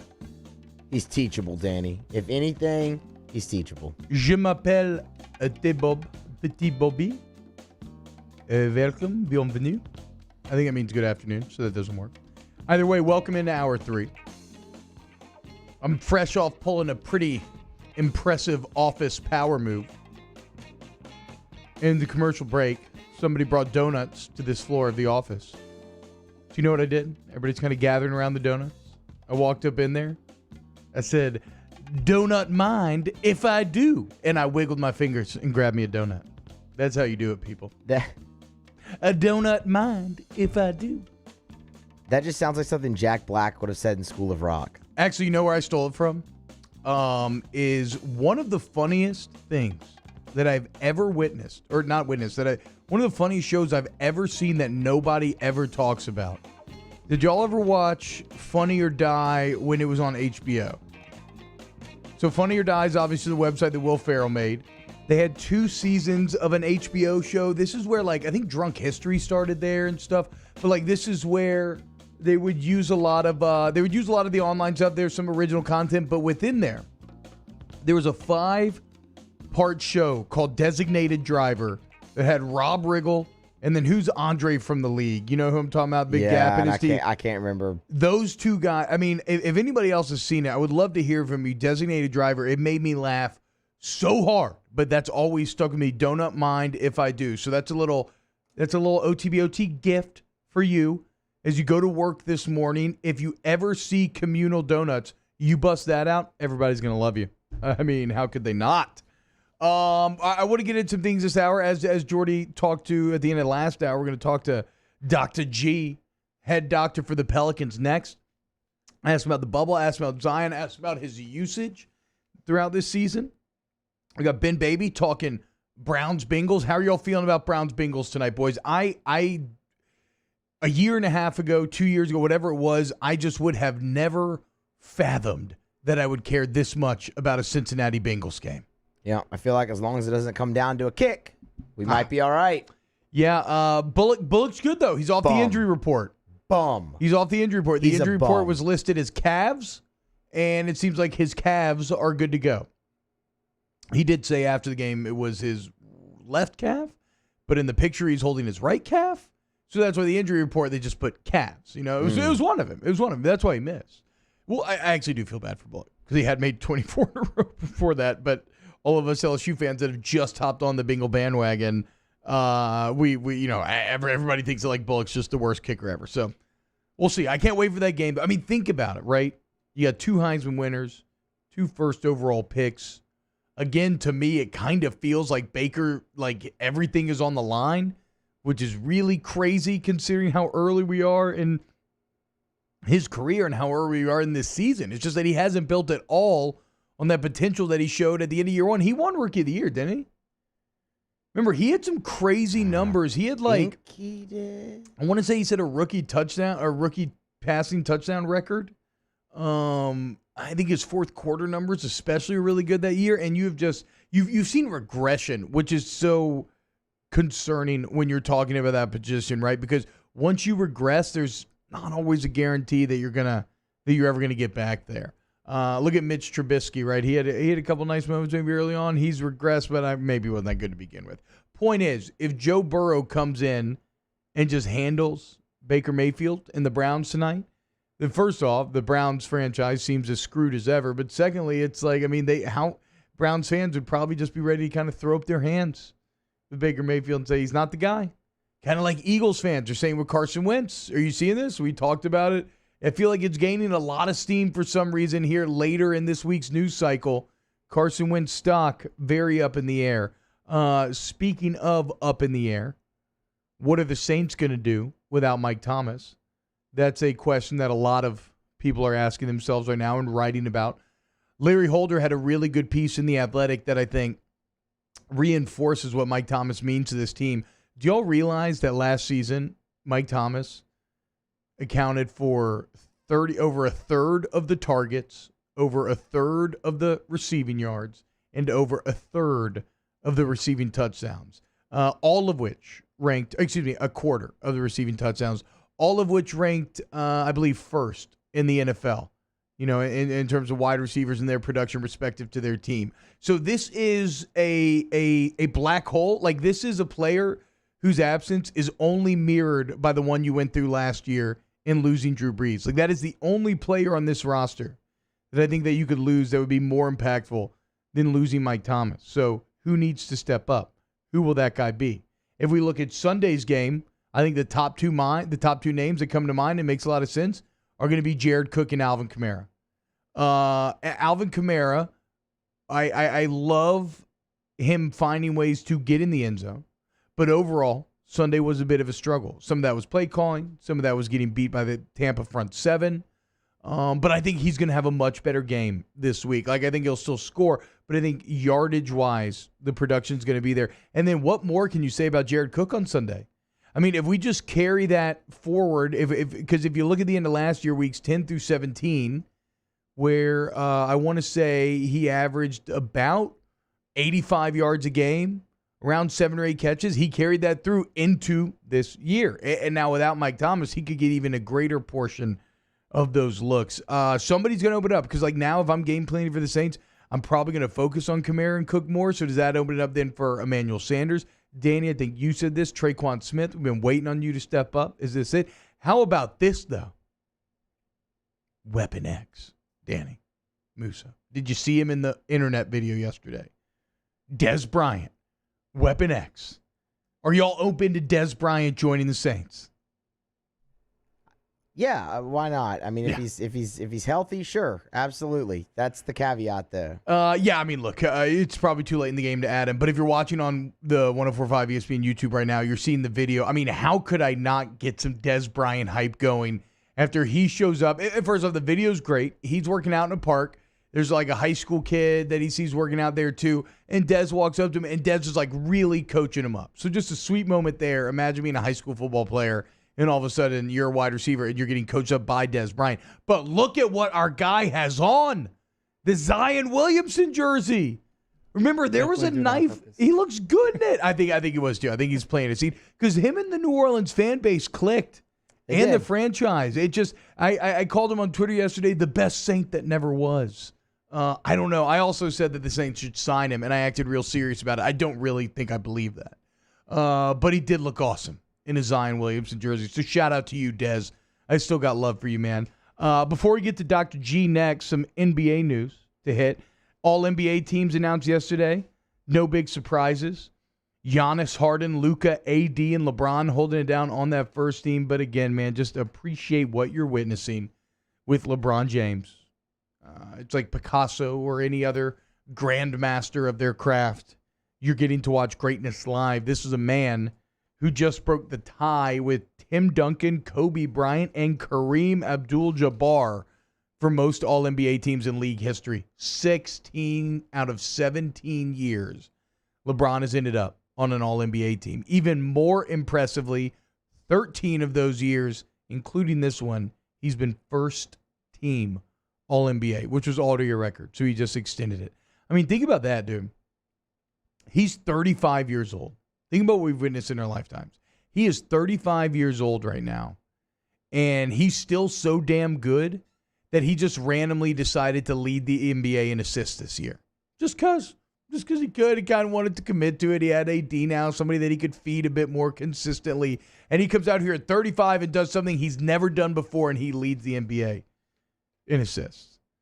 I mean, it's just fantastic. If you were born, if you're 15 years old, if you're in high school, there are high school freshmen here who have only known LeBron making first-team All-NBAs. Congratulations, Bron. I still hope that LA loses. You know me. I love when Los Angeles loses, and I'm petty, and I would love for AD to lose, but it's going to be really tough with him and LeBron from here on out. All right, coming up next, let's talk to Dr. G, head man for the Pelicans, fresh out the bubble, what he sees in the future, what the bubble was like, all this and more.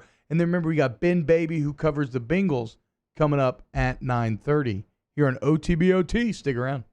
OTBOT. We opened up the playbook and expanded our coverage. Listen daily in high definition on 98.1 HD2. We are 104.5 ESPN Baton Rouge. Do you know someone who sets a good example for all of us to follow? Someone who, without being asked, shows leadership, selflessness, and service to their community? We believe that's the definition of a good citizen, and so does Citizens Bank and Trust.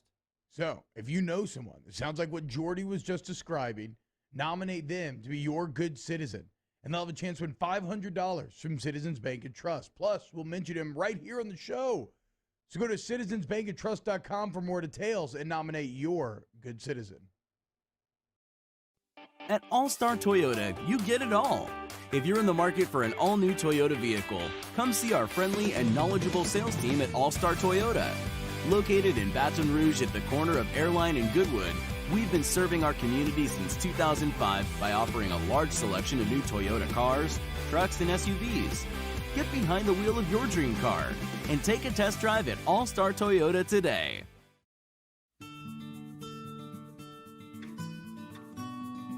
This is a house call.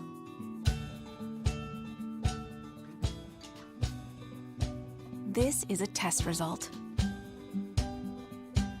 This is a prescription refill. This isn't just more convenient care, it's more advanced care. This is innovating healthcare. Start your virtual visit today at Auctioner Health. I've been doing business with Luba for 25 years. They're dependable, trustworthy. It's just the attention to detail with our clients. Our folks have years and years of experience. They're highly trained professionals. But many companies have that asset. What I'd like to think makes Luba a bit different is that we use those talents in a way that truly is dedicated to serving the needs of the folks who depend on us.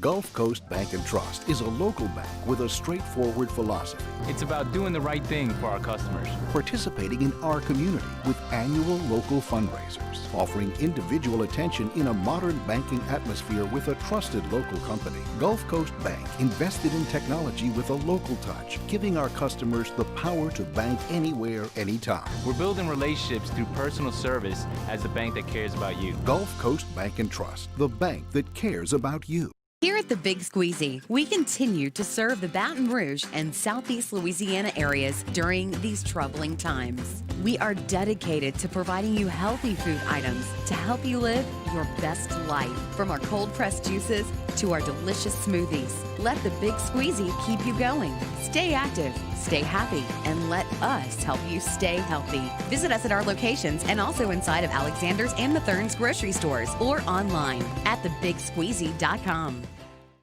Are you a licensed contractor? There's lots of good contractors in Louisiana doing work the right way, but unfortunately, too many unlicensed contractors are working outside the licensing requirements. Working as a contractor in Louisiana requires a license for the company doing the work. The Louisiana State Licensing Board for Contractors wants to help you get licensed to allow you to conduct work legally. It's not difficult to get the license. We can help you. Go to lacontractor.org for more information. Licensed contractors, it's the law. Gulf Coast Office Products is a nationally recognized Savin office equipment dealer based right here in Louisiana. Over 100 employees strong, Gulf Coast has the boots on the ground to support all vertical markets, from education, engineering, legal, and finance. With the latest in office technology, from desktop to production segment units, Gulf Coast and Savin have the perfect fit for you. Call 225-756-2644. That's 756-2644 for Gulf Coast Office Products. It's a Thursday edition of Game Time with Jimmy Ott and Ben Mintz. We're live from Jolie Pearl Oyster Bar for our Thursday night football watch party. Come watch Joe Burrow and the Bengals take on the Browns, or tune in here to 104.5 ESPN Baton Rouge.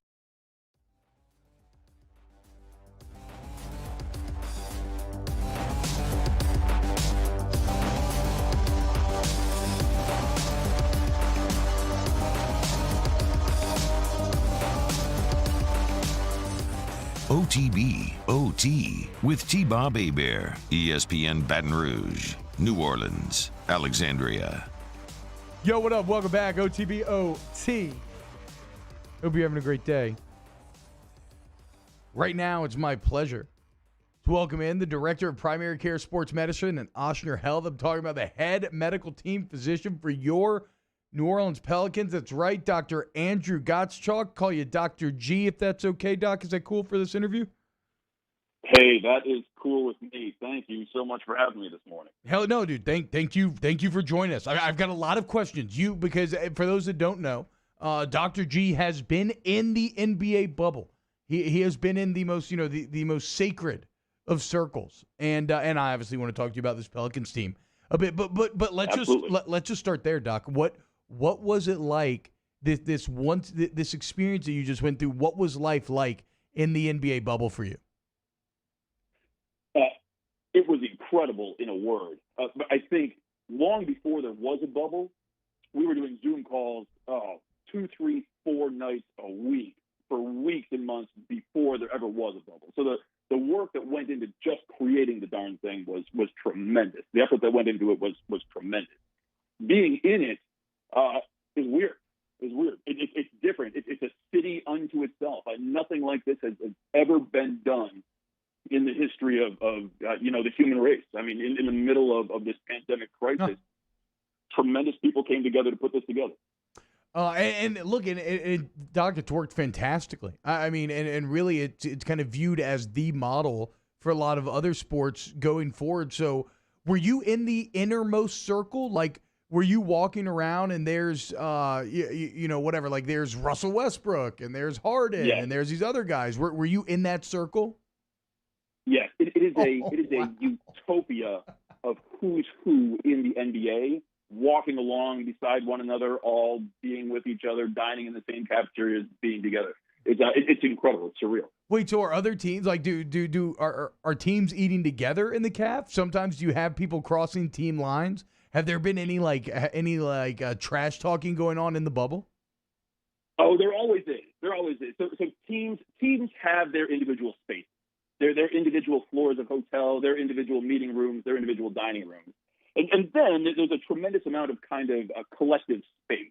And there's a cafeteria in the middle of that. So, I mean, if you want private space for you and your team, you have it. If you want kind of collective camaraderie space, you have that too. And there's always trash talk. And it is on the best competitive level you can imagine. And people get along. And everybody realizes the importance of kind of this event, and everybody wants to see it work.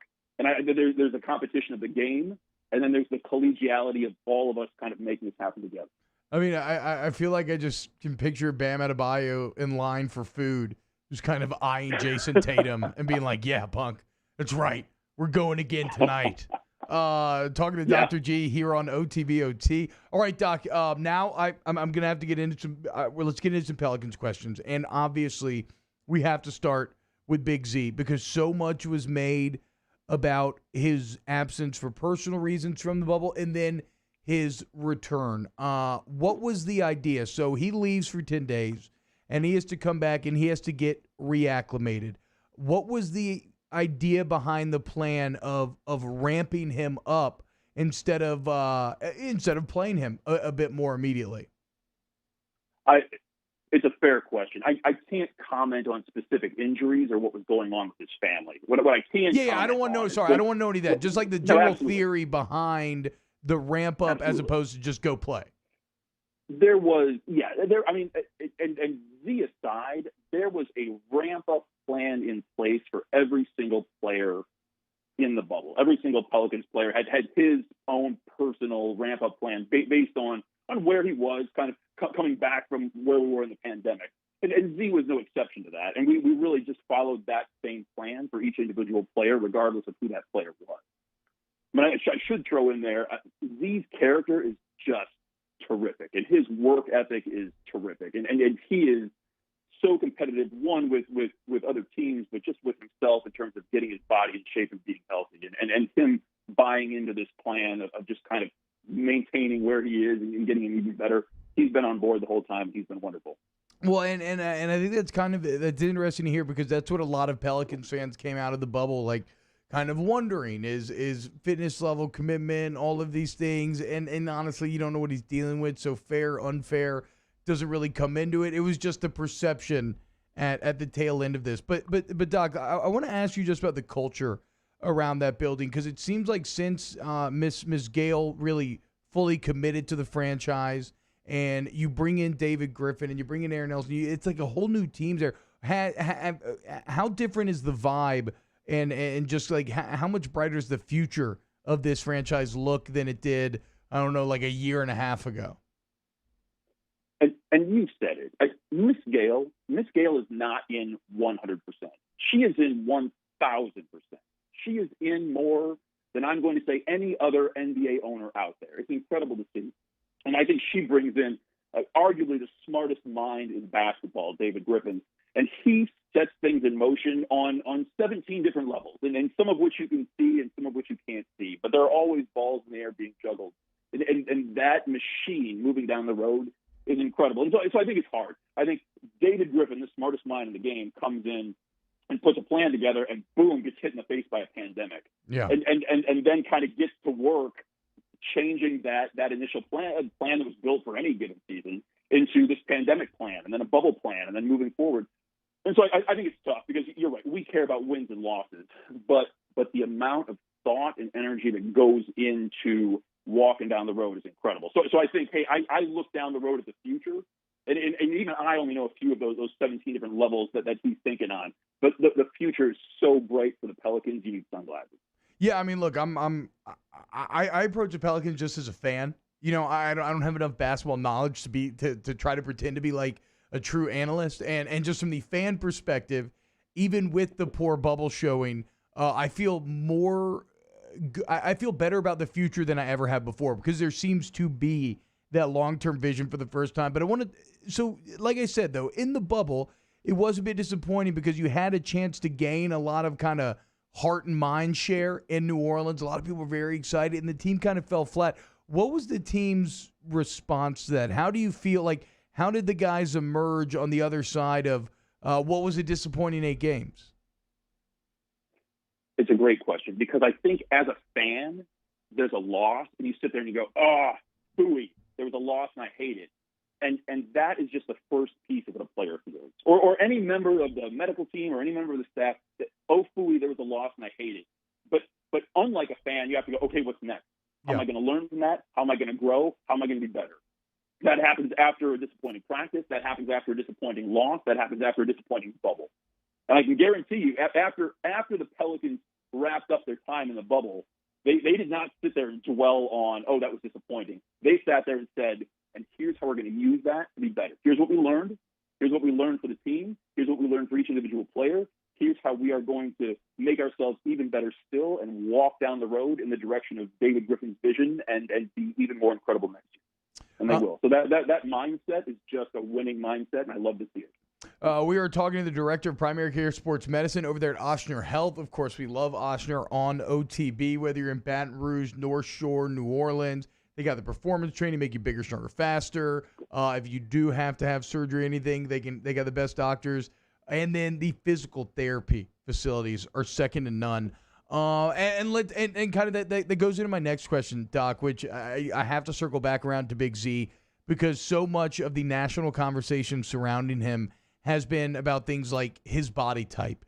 Is it sustainable? Was he out of shape? Can he get in shape? What, from a medical perspective, how do you feel about Zion Williamson's body type and how it translates to the night in, night out grind of the NBA? He will be fine. That's the big picture to that. He is fine. He has the body of a linebacker, and he's playing in the NBA. And I once heard a quote that he's not fast for a big guy. He's fast for a fast guy. Yeah. So he's built like nobody you've ever seen, and he moves like nobody you've ever seen. Does that introduce challenges into health and fitness? You bet it does. Are we kind of on board, and do we know of those? And is our program, for him built with those in mind? Absolutely. So and he is smart and competitive and tough and respectful, and all of those things will go into the maintenance of this body for a tremendous career for years and years to come. What about this, Dr. G? How much is like in kind of modern medical staff, like team theory, right? I feel like for years and years, it was a more reactive approach where, okay, a guy gets injured, now we're going to deal with this. How has it changed? Like, how preventative is it now? How proactive have y'all gotten in trying to stop injuries before they ever happen? And then how do you do that? We are more mindful of that now than ever before. I'll tell you, 80-some games in a regular season is a lot of games. No matter who you are, it's a lot of games. And I always tell my guys, hey, yes, you're Superman, and that means that you're super, but underneath that, you're also still a man. I mean, you still have this body that needs to be maintained. And it's not just for a game or two or three, but for 80-some, and that's before we even talk about the playoffs. So we are more in mind of how do we take care of body X or body Y as time goes by. And I think it's a trick. It's a trick. We demand incredible things from these bodies, and every body is different, whether you're talking about anybody on the team. And so kind of tailoring a program for during the season, during the off season, I mean, we're taking care of that body, and it's different and it's hard, but we certainly pay more attention to that now than ever before because we don't want a career to be short. We want it to be long, and we have guys now who are committed to the Pelicans, and we want them to be here for the next 100 years. Yeah, I mean, look, it's the young core right now. The young nucleus is so good, though. You know, Lonzo did sign with Clutch. We got to see where that goes. That's fine, though. You don't have to comment on any of that, Doc. What about this? Do you miss anything about the bubble now that you've re-entered civilian life? Oh, well, I'll tell you, I was there for the first 5 weeks with the Pelicans. Went home for a few weeks. I'm back in it now. Oh, wait, you're in the bubble now live? I did not get that from the setup of this interview. They invited me back. They invited me back. They said, hey, we really need somebody to be here helping out during conference finals and finals, so come back in. Oh, man, Doc, that's incredible. So, like, are you getting to go to all the games then while you're there? Yeah. So right now, I literally go to every game just because they need people to help out. Okay, help me out then. Can you, because I heard Stan Van Gundy talking about this, and it kind of blew me away, and it got me thinking just how tough it is for these players and how important having an energy guy is. What is the energy like in that building? Like Coach Gundy was talking about how it's just so, a normal playoff game, you can cut the air with it, but that in this building, it's just kind of dead. And it looks great on TV, doesn't translate on TV, but in that building, how does it feel? It's different. I have sat through so many NBA games at this point in my career, and it is night and day. It's black and white. It is the opposite of everything you know.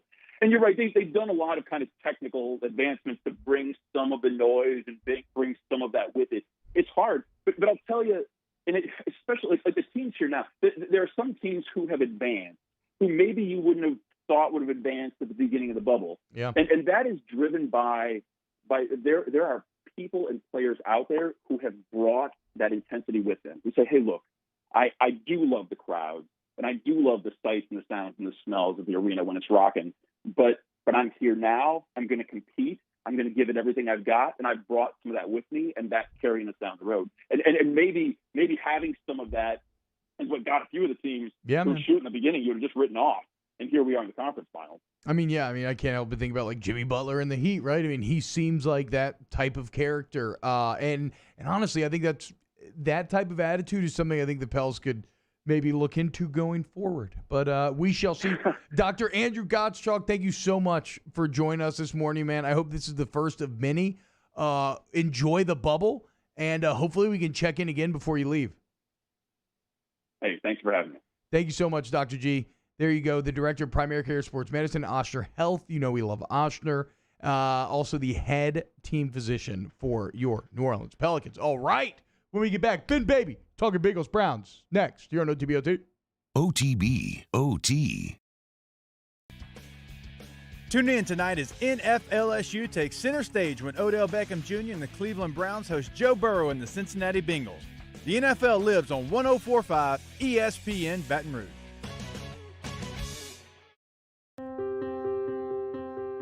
This isn't just another day. It's so much more. Kelly's life was put on hold when her Ochsner primary care doctor discovered a rare blood disorder. Her doctor connected her to an Ochsner care team of cancer, heart, and kidney specialists. With multiple primary care locations around Baton Rouge, same-day appointments, and online scheduling, we're relentless about keeping you healthy. Ochsner Baton Rouge, innovating healthcare for Kelly. Oh, hey, what's up? It's Big D and Bubba, 100.7 The Tiger Morning Show. We'd love for you to join us every weekday, 4 a.m. till 9 a.m. Yeah, everything you want in a show. Country music. We got laughs. We got celebrity in-studio guests. We just need you. Join us every weekday morning, 4 a.m. to 9 a.m., right where it all started. That's right. Louisiana's country station, 100.7, The Tiger. Gulf Coast Bank and Trust is a local bank with a straightforward philosophy. It's about doing the right thing for our customers. Participating in our community with annual local fundraisers, offering individual attention in a modern banking atmosphere with a trusted local company. Gulf Coast Bank invested in technology with a local touch, giving our customers the power to bank anywhere, anytime. We're building relationships through personal service as the bank that cares about you. Gulf Coast Bank and Trust, the bank that cares about you. ServiceMaster Elite create clean, disinfected work environments. As a local business, we take pride in serving the New Orleans and Baton Rouge areas. Our cleaning protocols follow CDC and OSHA standards for healthcare settings, offices, senior living, restaurants, and industrial plants. Contact ServiceMaster Elite to get your operation ready for reopening with germ disinfection cleaning. ServiceMaster Elite, the trusted choice in professional cleaning since 1996. To all of our heroes working on the front lines of this COVID-19 pandemic, your bravery and selflessness represent the very best of us, and we want to say thank you. I'm asking everyone around the state to join me in celebrating the heroism of our healthcare professionals on the 19th of every month at 1900 hours, that's 7 p.m. Write a note of appreciation, make plans to donate to charitable organizations, or say a prayer. To learn more, visit 19thanks.org. Thank you, and God bless. At All-Star Toyota, you get it all. If you're in the market for an all-new Toyota vehicle, come see our friendly and knowledgeable sales team at All-Star Toyota. Located in Baton Rouge at the corner of Airline and Goodwood, we've been serving our community since 2005 by offering a large selection of new Toyota cars, trucks, and SUVs. Get behind the wheel of your dream car and take a test drive at All-Star Toyota today.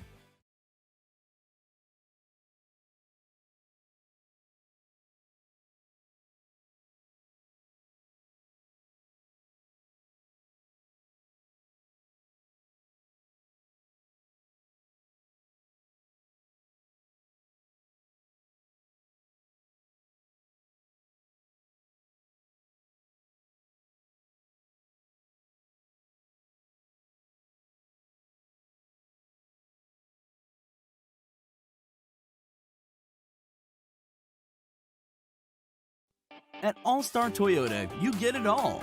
If you're in the market for an all-new Toyota vehicle, come see our friendly and knowledgeable sales team at All-Star Toyota.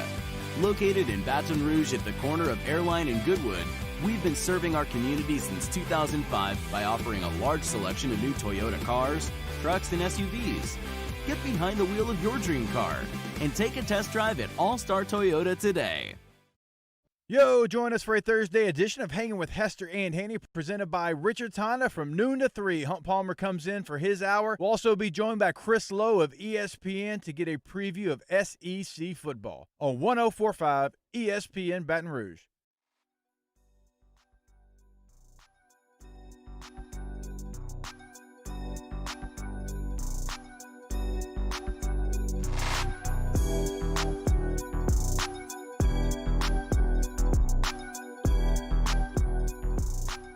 OTB, OT, with T-Bob Hebert, ESPN Baton Rouge, New Orleans, Alexandria.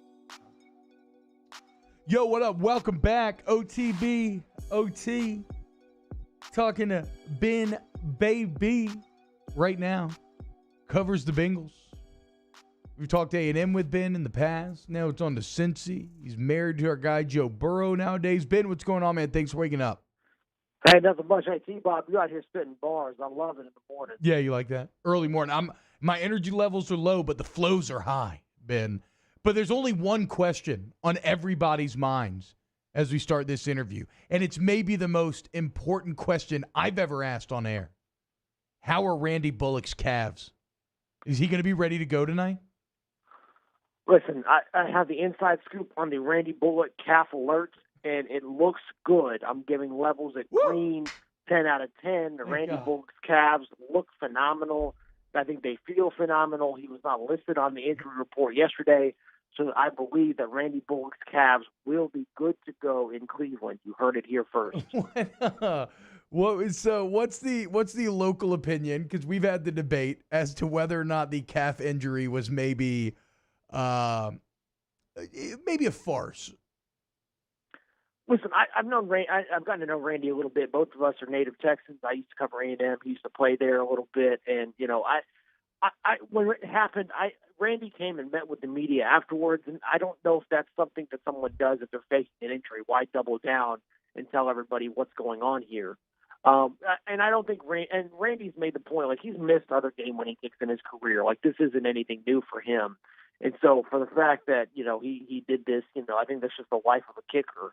And he literally wanted to explain. And Zach Taylor, he's pretty easy to tell whenever he's lying to us, and the Bengals coach. And he seemed pretty straight up in saying that, obviously he believed that kick was influenced by something else. So, while I do I don't argue the validity of the or people asking about Randy's calves. I do think that it was a legit cramp as he was going through, and Randy made the point that it really didn't matter. At the end of the day, he still missed the kick, and it's one he should have made.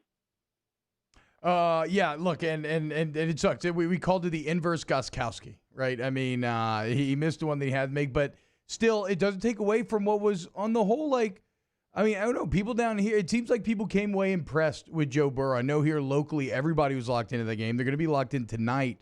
What was the Bengal fan reaction to what they saw out of their number one pick in Game 1? Yeah, like you said, at the end of the day, this whole season's like a massive game of whose line is it anyway. Like the points don't really matter, and we're just here for the content, and that's what we're here for. We're here for Joe Burrow's rookie year. I mean, that's really the only thing that matters here.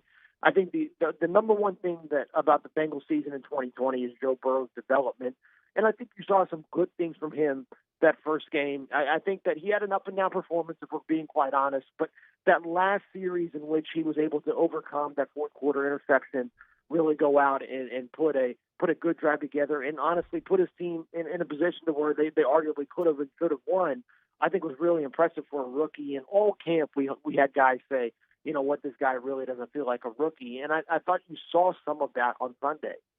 Yeah, I mean, like you said, like when it mattered most, right? The ability, to me, the most impressive sequence is actually built off of throwing that bad interception, right? Because it speaks volumes to throw that and then come back and march right down the field and look as if you threw the game-winning touchdown. Ben, let's talk opponents, because when you're talking about that Chargers team, you're talking about one of the best defenses he will face, right? I mean, great corners, great pass rushers. How do you feel he matches up tonight with the Cleveland Browns? Yeah, honestly, I think the question is best served for his offensive line. I think that they struggled in the first half, made good adjustments in the second half against the Chargers today. I think they're going to have their hands full with Myles Garrett, the number one overall pick. And honestly, I think up to his potential, he's the best pass rusher in the NFL. That dude's been a freak since he was at Arlington Martin, and I've known him since he was in high school, and it's just been, or known of him since he was in high school, and he's just been phenomenal. And so I think that if Burrow can, evade the rush and really, stay out of, Garrett's crosshairs, he's got a chance to be successful. And as we saw in week 1, I think that whenever Burrow had time in the pocket, he looked really, he looked a lot better, and he was able to go through his reads. I think if I'm watching Joe tonight, I want to see him go through his progressions a little bit quicker. I want him to play with a little bit more rhythm and a little bit more consistency. But, we're asking a lot of things. I mean, this is a guy who's a rookie who had no preseason, no real, not a real training camp, and no OTAs. And so, this is a pretty high bar for Burrow to come in 2020 as a rookie. Yeah, it's kind of crazy. It's such a testament to how warped us LSU fans are towards Burrow. Not just how interested everybody is in these Bengal games, but like when I was watching that game Sunday, Ben, I had no doubt that he was going to march them down and score. Like, I think Bengals fans, when the O-line figures it out and some other pieces come, I think you're going to see that as well. This guy is like Captain America. No matter how dark it looks, it's like a Marvel movie, right? No matter how bad it looks for the heroes, he's going to come through in the end. When you look at tonight's game, though, so one of my favorite kind of narratives is this idea of the two former number one overall picks, the two Heisman winners, one seemingly at the very beginning of his career, and then the other in Baker Mayfield, who feels like he's in like some hot water right now. Is it too hyperbolic? I won't even say that. what is your view on what this game means for Baker Mayfield? Yeah, my guy, Jake Trotter and I, we just wrote something on ESPN.com about this. Nice. Well, I say wrote. Jake just kind of let me write his coattails for a little bit. I actually just texted that before I came on. And you are actually 100% correct that this is a very big matchup, and not only for the number one quarterbacks, but for the future of their franchises. I mean, both Cleveland and Cincinnati drafted their respective guys, hoping that they could turn around two of the worst franchises in the NFL. And Baker, what he represents for Burrow is kind of this benchmark as to what your rookie year should look like, and also a warning sign as to how difficult it is to be consistently good in the NFL. Baker holds the rookie record, or the record for the most rookie touchdowns with 27. So obviously, I think Burrow would probably like to have that, although he didn't admit that to us when we talked to him earlier this week. And then when you saw Mayfield's career over the last couple of years, you see a guy who's trying to regain that form. And I think for Burrow, that's kind of what the NFL life is like in a nutshell. I mean, you're trying to, gain these really attainable highs, but also avoid these, escapable lows. And it's going to be really fascinating to see what this dynamic looks like moving forward. And for me, I think this game is a must-win game for the Browns, and I think the Bengals are playing with house money. Yeah, I think I completely agree with that assessment. We're talking to Ben Baby here on Off the Bench. Covers the Bengals for ESPN at Ben_Baby on Twitter. What about the element of this being a Thursday night game, Ben? Does that change your kind of view of what you expect out of the team tonight, given you do have a rookie quarterback and it is a truncated preparation week? Yeah, I think it's probably what you're going to see out of a lot of Thursday night games. I think we all know the quality of product that's on the field on Thursdays, and it doesn't really match up to what you see on Sundays. And then you rope into the fact that all these guys had very limited reps, and that makes for a wildly unpredictable, performance level and just, what we're going to see on the field. I've actually got the Bengals winning this game. I think that they outplayed my expectations on Sunday, and I almost never picked the Bengals. I think Bengals fans will tell you that. But I think between how good the Bengals and Burrow looked on Sunday, and then what the Browns are looking like under a first-year coach, I think the Bengals are ripe for a situation where they can go into Cleveland and steal a win. Speaking of coaching, Ben, and last one here, if I'll get you out of here. How do y'all feel about Zach Taylor? I think the fan base really likes him, and I think more importantly, the players are still really bought into what Taylor's doing here. And I think that message has been pretty consistent. I think Taylor will be the first one to tell you that his offense isn't really scoring as many points as he would like, and that's something that he wants to correct in 2020. And now he's going to have the quarterback he really wants. You're going to have A.J. Green at full health, and John Ross at full health, and Joe Mixon under a new deal, and all the pieces are there. So, in a way, there's a lot of pressure on Zach Taylor to come out and perform. But, I think that's something that Taylor relishes. I think, honestly, any guy who's at his level, wouldn't want that pressure.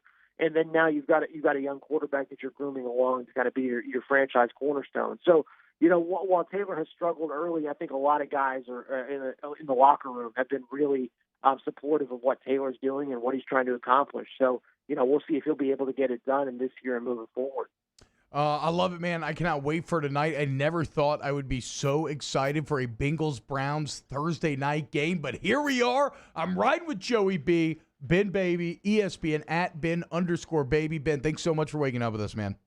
Hey, of course, T-Bomb. Appreciate it. Yes, sir. You have a great night, and enjoy tonight's game. It's going to be awesome. All right, when we get back, we will wrap up OTBOT. OTBOT. Saints coverage, Chiefs, Cowboys, Thursday night, Sunday night, and Monday Night Football. From the opening kickoff to the playoffs and the Super Bowl, the NFL lives on 104.5 ESPN Baton Rouge.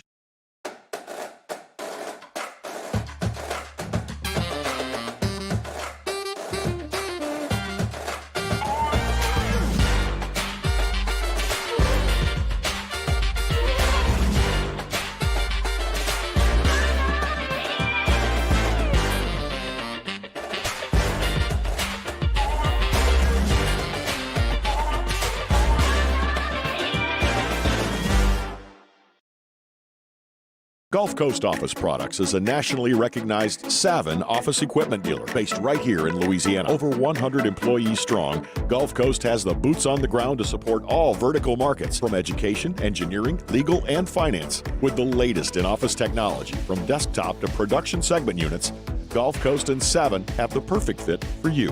Call 225-756-2644. That's 756-2644 for Gulf Coast Office Products. I'm Jay Ducote. I grew up learning how to cook at LSU tailgate parties and right in my own backyard. And I created JD's Louisiana Products to bring that Louisiana flavor to you at home for your backyard cookout. JD's Louisiana barbecue sauce, Louisiana molasses mustard, spicy and sweet barbecue rub, and more are available at your local supermarkets or by logging on to jducote.com/shop. Put in promo code CST for 25% off at checkout.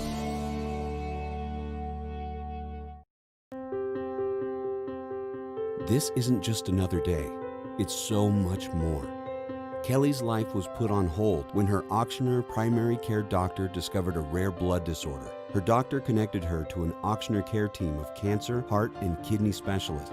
With multiple primary care locations around Baton Rouge, same-day appointments, and online scheduling, we're relentless about keeping you healthy. Auctioneer Baton Rouge, innovating healthcare for Kelly.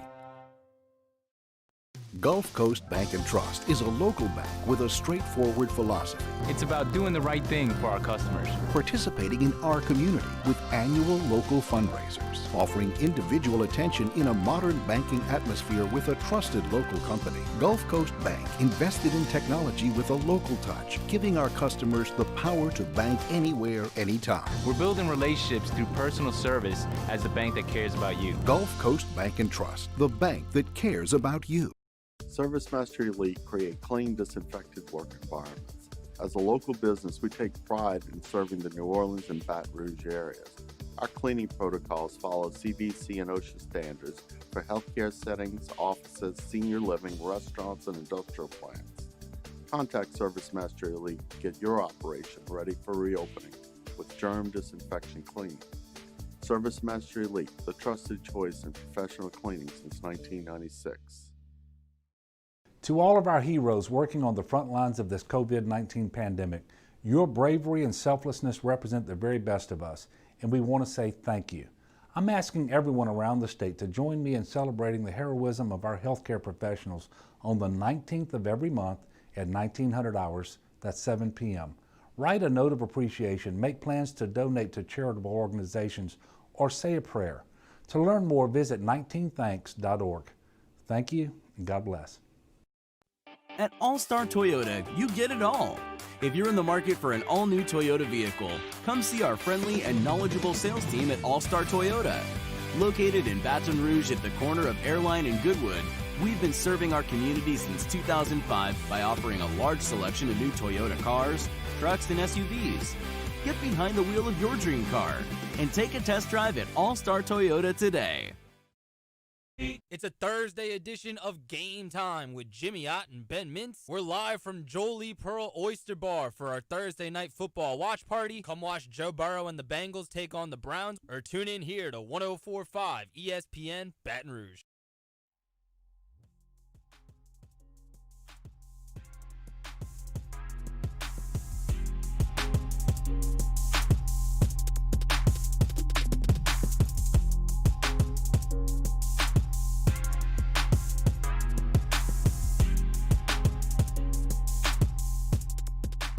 OTB, OT, with T-Bob Hebert, ESPN Baton Rouge, New Orleans, Alexandria.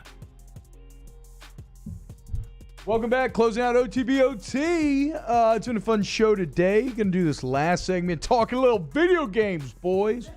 That's right. PlayStation, their press conference was yesterday, meaning that our new console holiday lineup is now officially set. We've got the information. It's so wild. I've never, in all of my years and years of next console generations, I don't think I've ever seen it come this down to the wire when this sort of information was announced. But yeah, PS5 pre-orders went on sale yesterday. Apparently it was just a complete dumpster fire trying to get your hands on one online. Good luck if you're still trying. Congrats if you got one. I would maybe recommend not pre-ordering a new console just yet. Maybe wait to dip your toe in. I think the pricing's very interesting, but I don't know if the games are quite there yet, Moose. So I know you don't really care about video games too much. Anything about the PS5, the new Xbox, anything interest you there? Yes. Bring back NCAA football games, and I'm in. Yeah. I'm in. Yeah. Well, look, not immediately. Nope, immediately. But in the future, the name, image, likeness stuff does, I think, potentially open that door. I'm in. Again. If that happens, I'm getting the console. I'm in. What about you, Danny? You looking forward to the next gen consoles at all? Yeah, I mean, they look pretty sick as far as the visuals. I saw that new Far Cry trailer. Yeah, the new Far Cry trailer is pretty fantastic. They had a Harry Potter trailer on the PS5 reveal yesterday that I thought was like, good. But what I want out of a Harry Potter game, I don't know what other people want. What I want, though, is to just, like, live in Hogwarts. I don't really care about, like, battling Voldemort or anything. I just want to, like, roll around a potions class and see what's going in on the hallway and just explore that castle. Either way, look, if you want to know some of the base information, the main thing is price, right? So right here, if you're looking on the screen, you got the PS5 discless, so all digital version, which I'm a big fan of. I don't ever want to buy discs again. The little kid T-Bob would have marveled at the fact that he can just sit here and choose games from a menu and they immediately load up. So the discless version of the PS5 is going to be $399, and then the version with the disc drive is going to be $499. I'm pretty shocked on that $399. I thought that would have been at least $450. The fact that just taking out the disc drive, they lower by $100, that's not a bad price point for a full PS5. And then Xbox is doing things a bit differently. Like the PS5, their best console, the Xbox Series X, is going to be $499. So you're looking at $500 parents for this holiday season. But how about the Xbox Series S? This is essentially, it is a next-gen Xbox console. It's got the same power in a lot of ways that Series X does, but it doesn't do 4K gaming, which, look, for me, I love my TV. I got a nice TV. I splurge on it, whatever. Like, I want my consoles to do 4K, so I'm going to go that way. But at $299, that's a sleek little package. You seen that online there? A little speaker? I mean, Musso, I know you don't care about games, but like $299 for a brand new console, is that enough to kind of pique your interest a little bit? I feel like that's a low price point there. If you bring back the NCAA football video games, I'm in. I mean, I'm in. Xbox Game Pass is pretty sweet, though. You get all the first-party titles, a ton of them just for a little monthly fee. Also, Xbox is doing a monthly payment plan where I think for like a Series X, it's $30 a month, and you'll get Xbox Live, Game Pass, and you pay off your box over 2 years. Actually, a pretty incredible deal. So I don't know. We always want to declare console generation winners, right? Where you should go. I would say go nowhere, because as impressive as both consoles are, there's still no games on them. Like the game lineup and the pandemic definitely threw the timing off of everything. I mean, Xbox isn't even going to launch with Halo Infinite. So I would say wait. But if you aren't waiting, I think both companies have actually put together really strong pitches. You know what I kind of want, though? Have y'all ever messed with VR? So I'm a huge nerd, right? VR has been around for almost 10 years now. And the only time I ever used it was a 10-minute mall demo. And I was blown away. I was so blown away, I went back the next day and took my wife to the mall just to go do this 10-minute VR demo. And don't look now, but the new Oculus Quest version number 2, checking in at $299. Wireless VR, no PC needed. Just put on the headset and go. I'm intrigued, boys. If I'm going anywhere, I might do that. At 3 a.m. last night, I almost pulled the pre-order trigger on the Quest. I didn't quite yet. We'll see. All right, that's today's show. OTBOT. Go Bengals. Who day? Are we down? Are we saying that? No. You all okay with that? No? Okay, my bad. Go Joe Burrow, though. Still cheering for Burrow. Beat the Browns tonight. We'll get you ready for the weekend. Football Friday tomorrow. D-Generation X round 2. Huge thank you, Matthew Musso. Huge thank you, Danny Cardenas. We'll see y'all tomorrow. Like, share, subscribe, and all those things. OTB, OT. This is a house call. This is a follow-up appointment.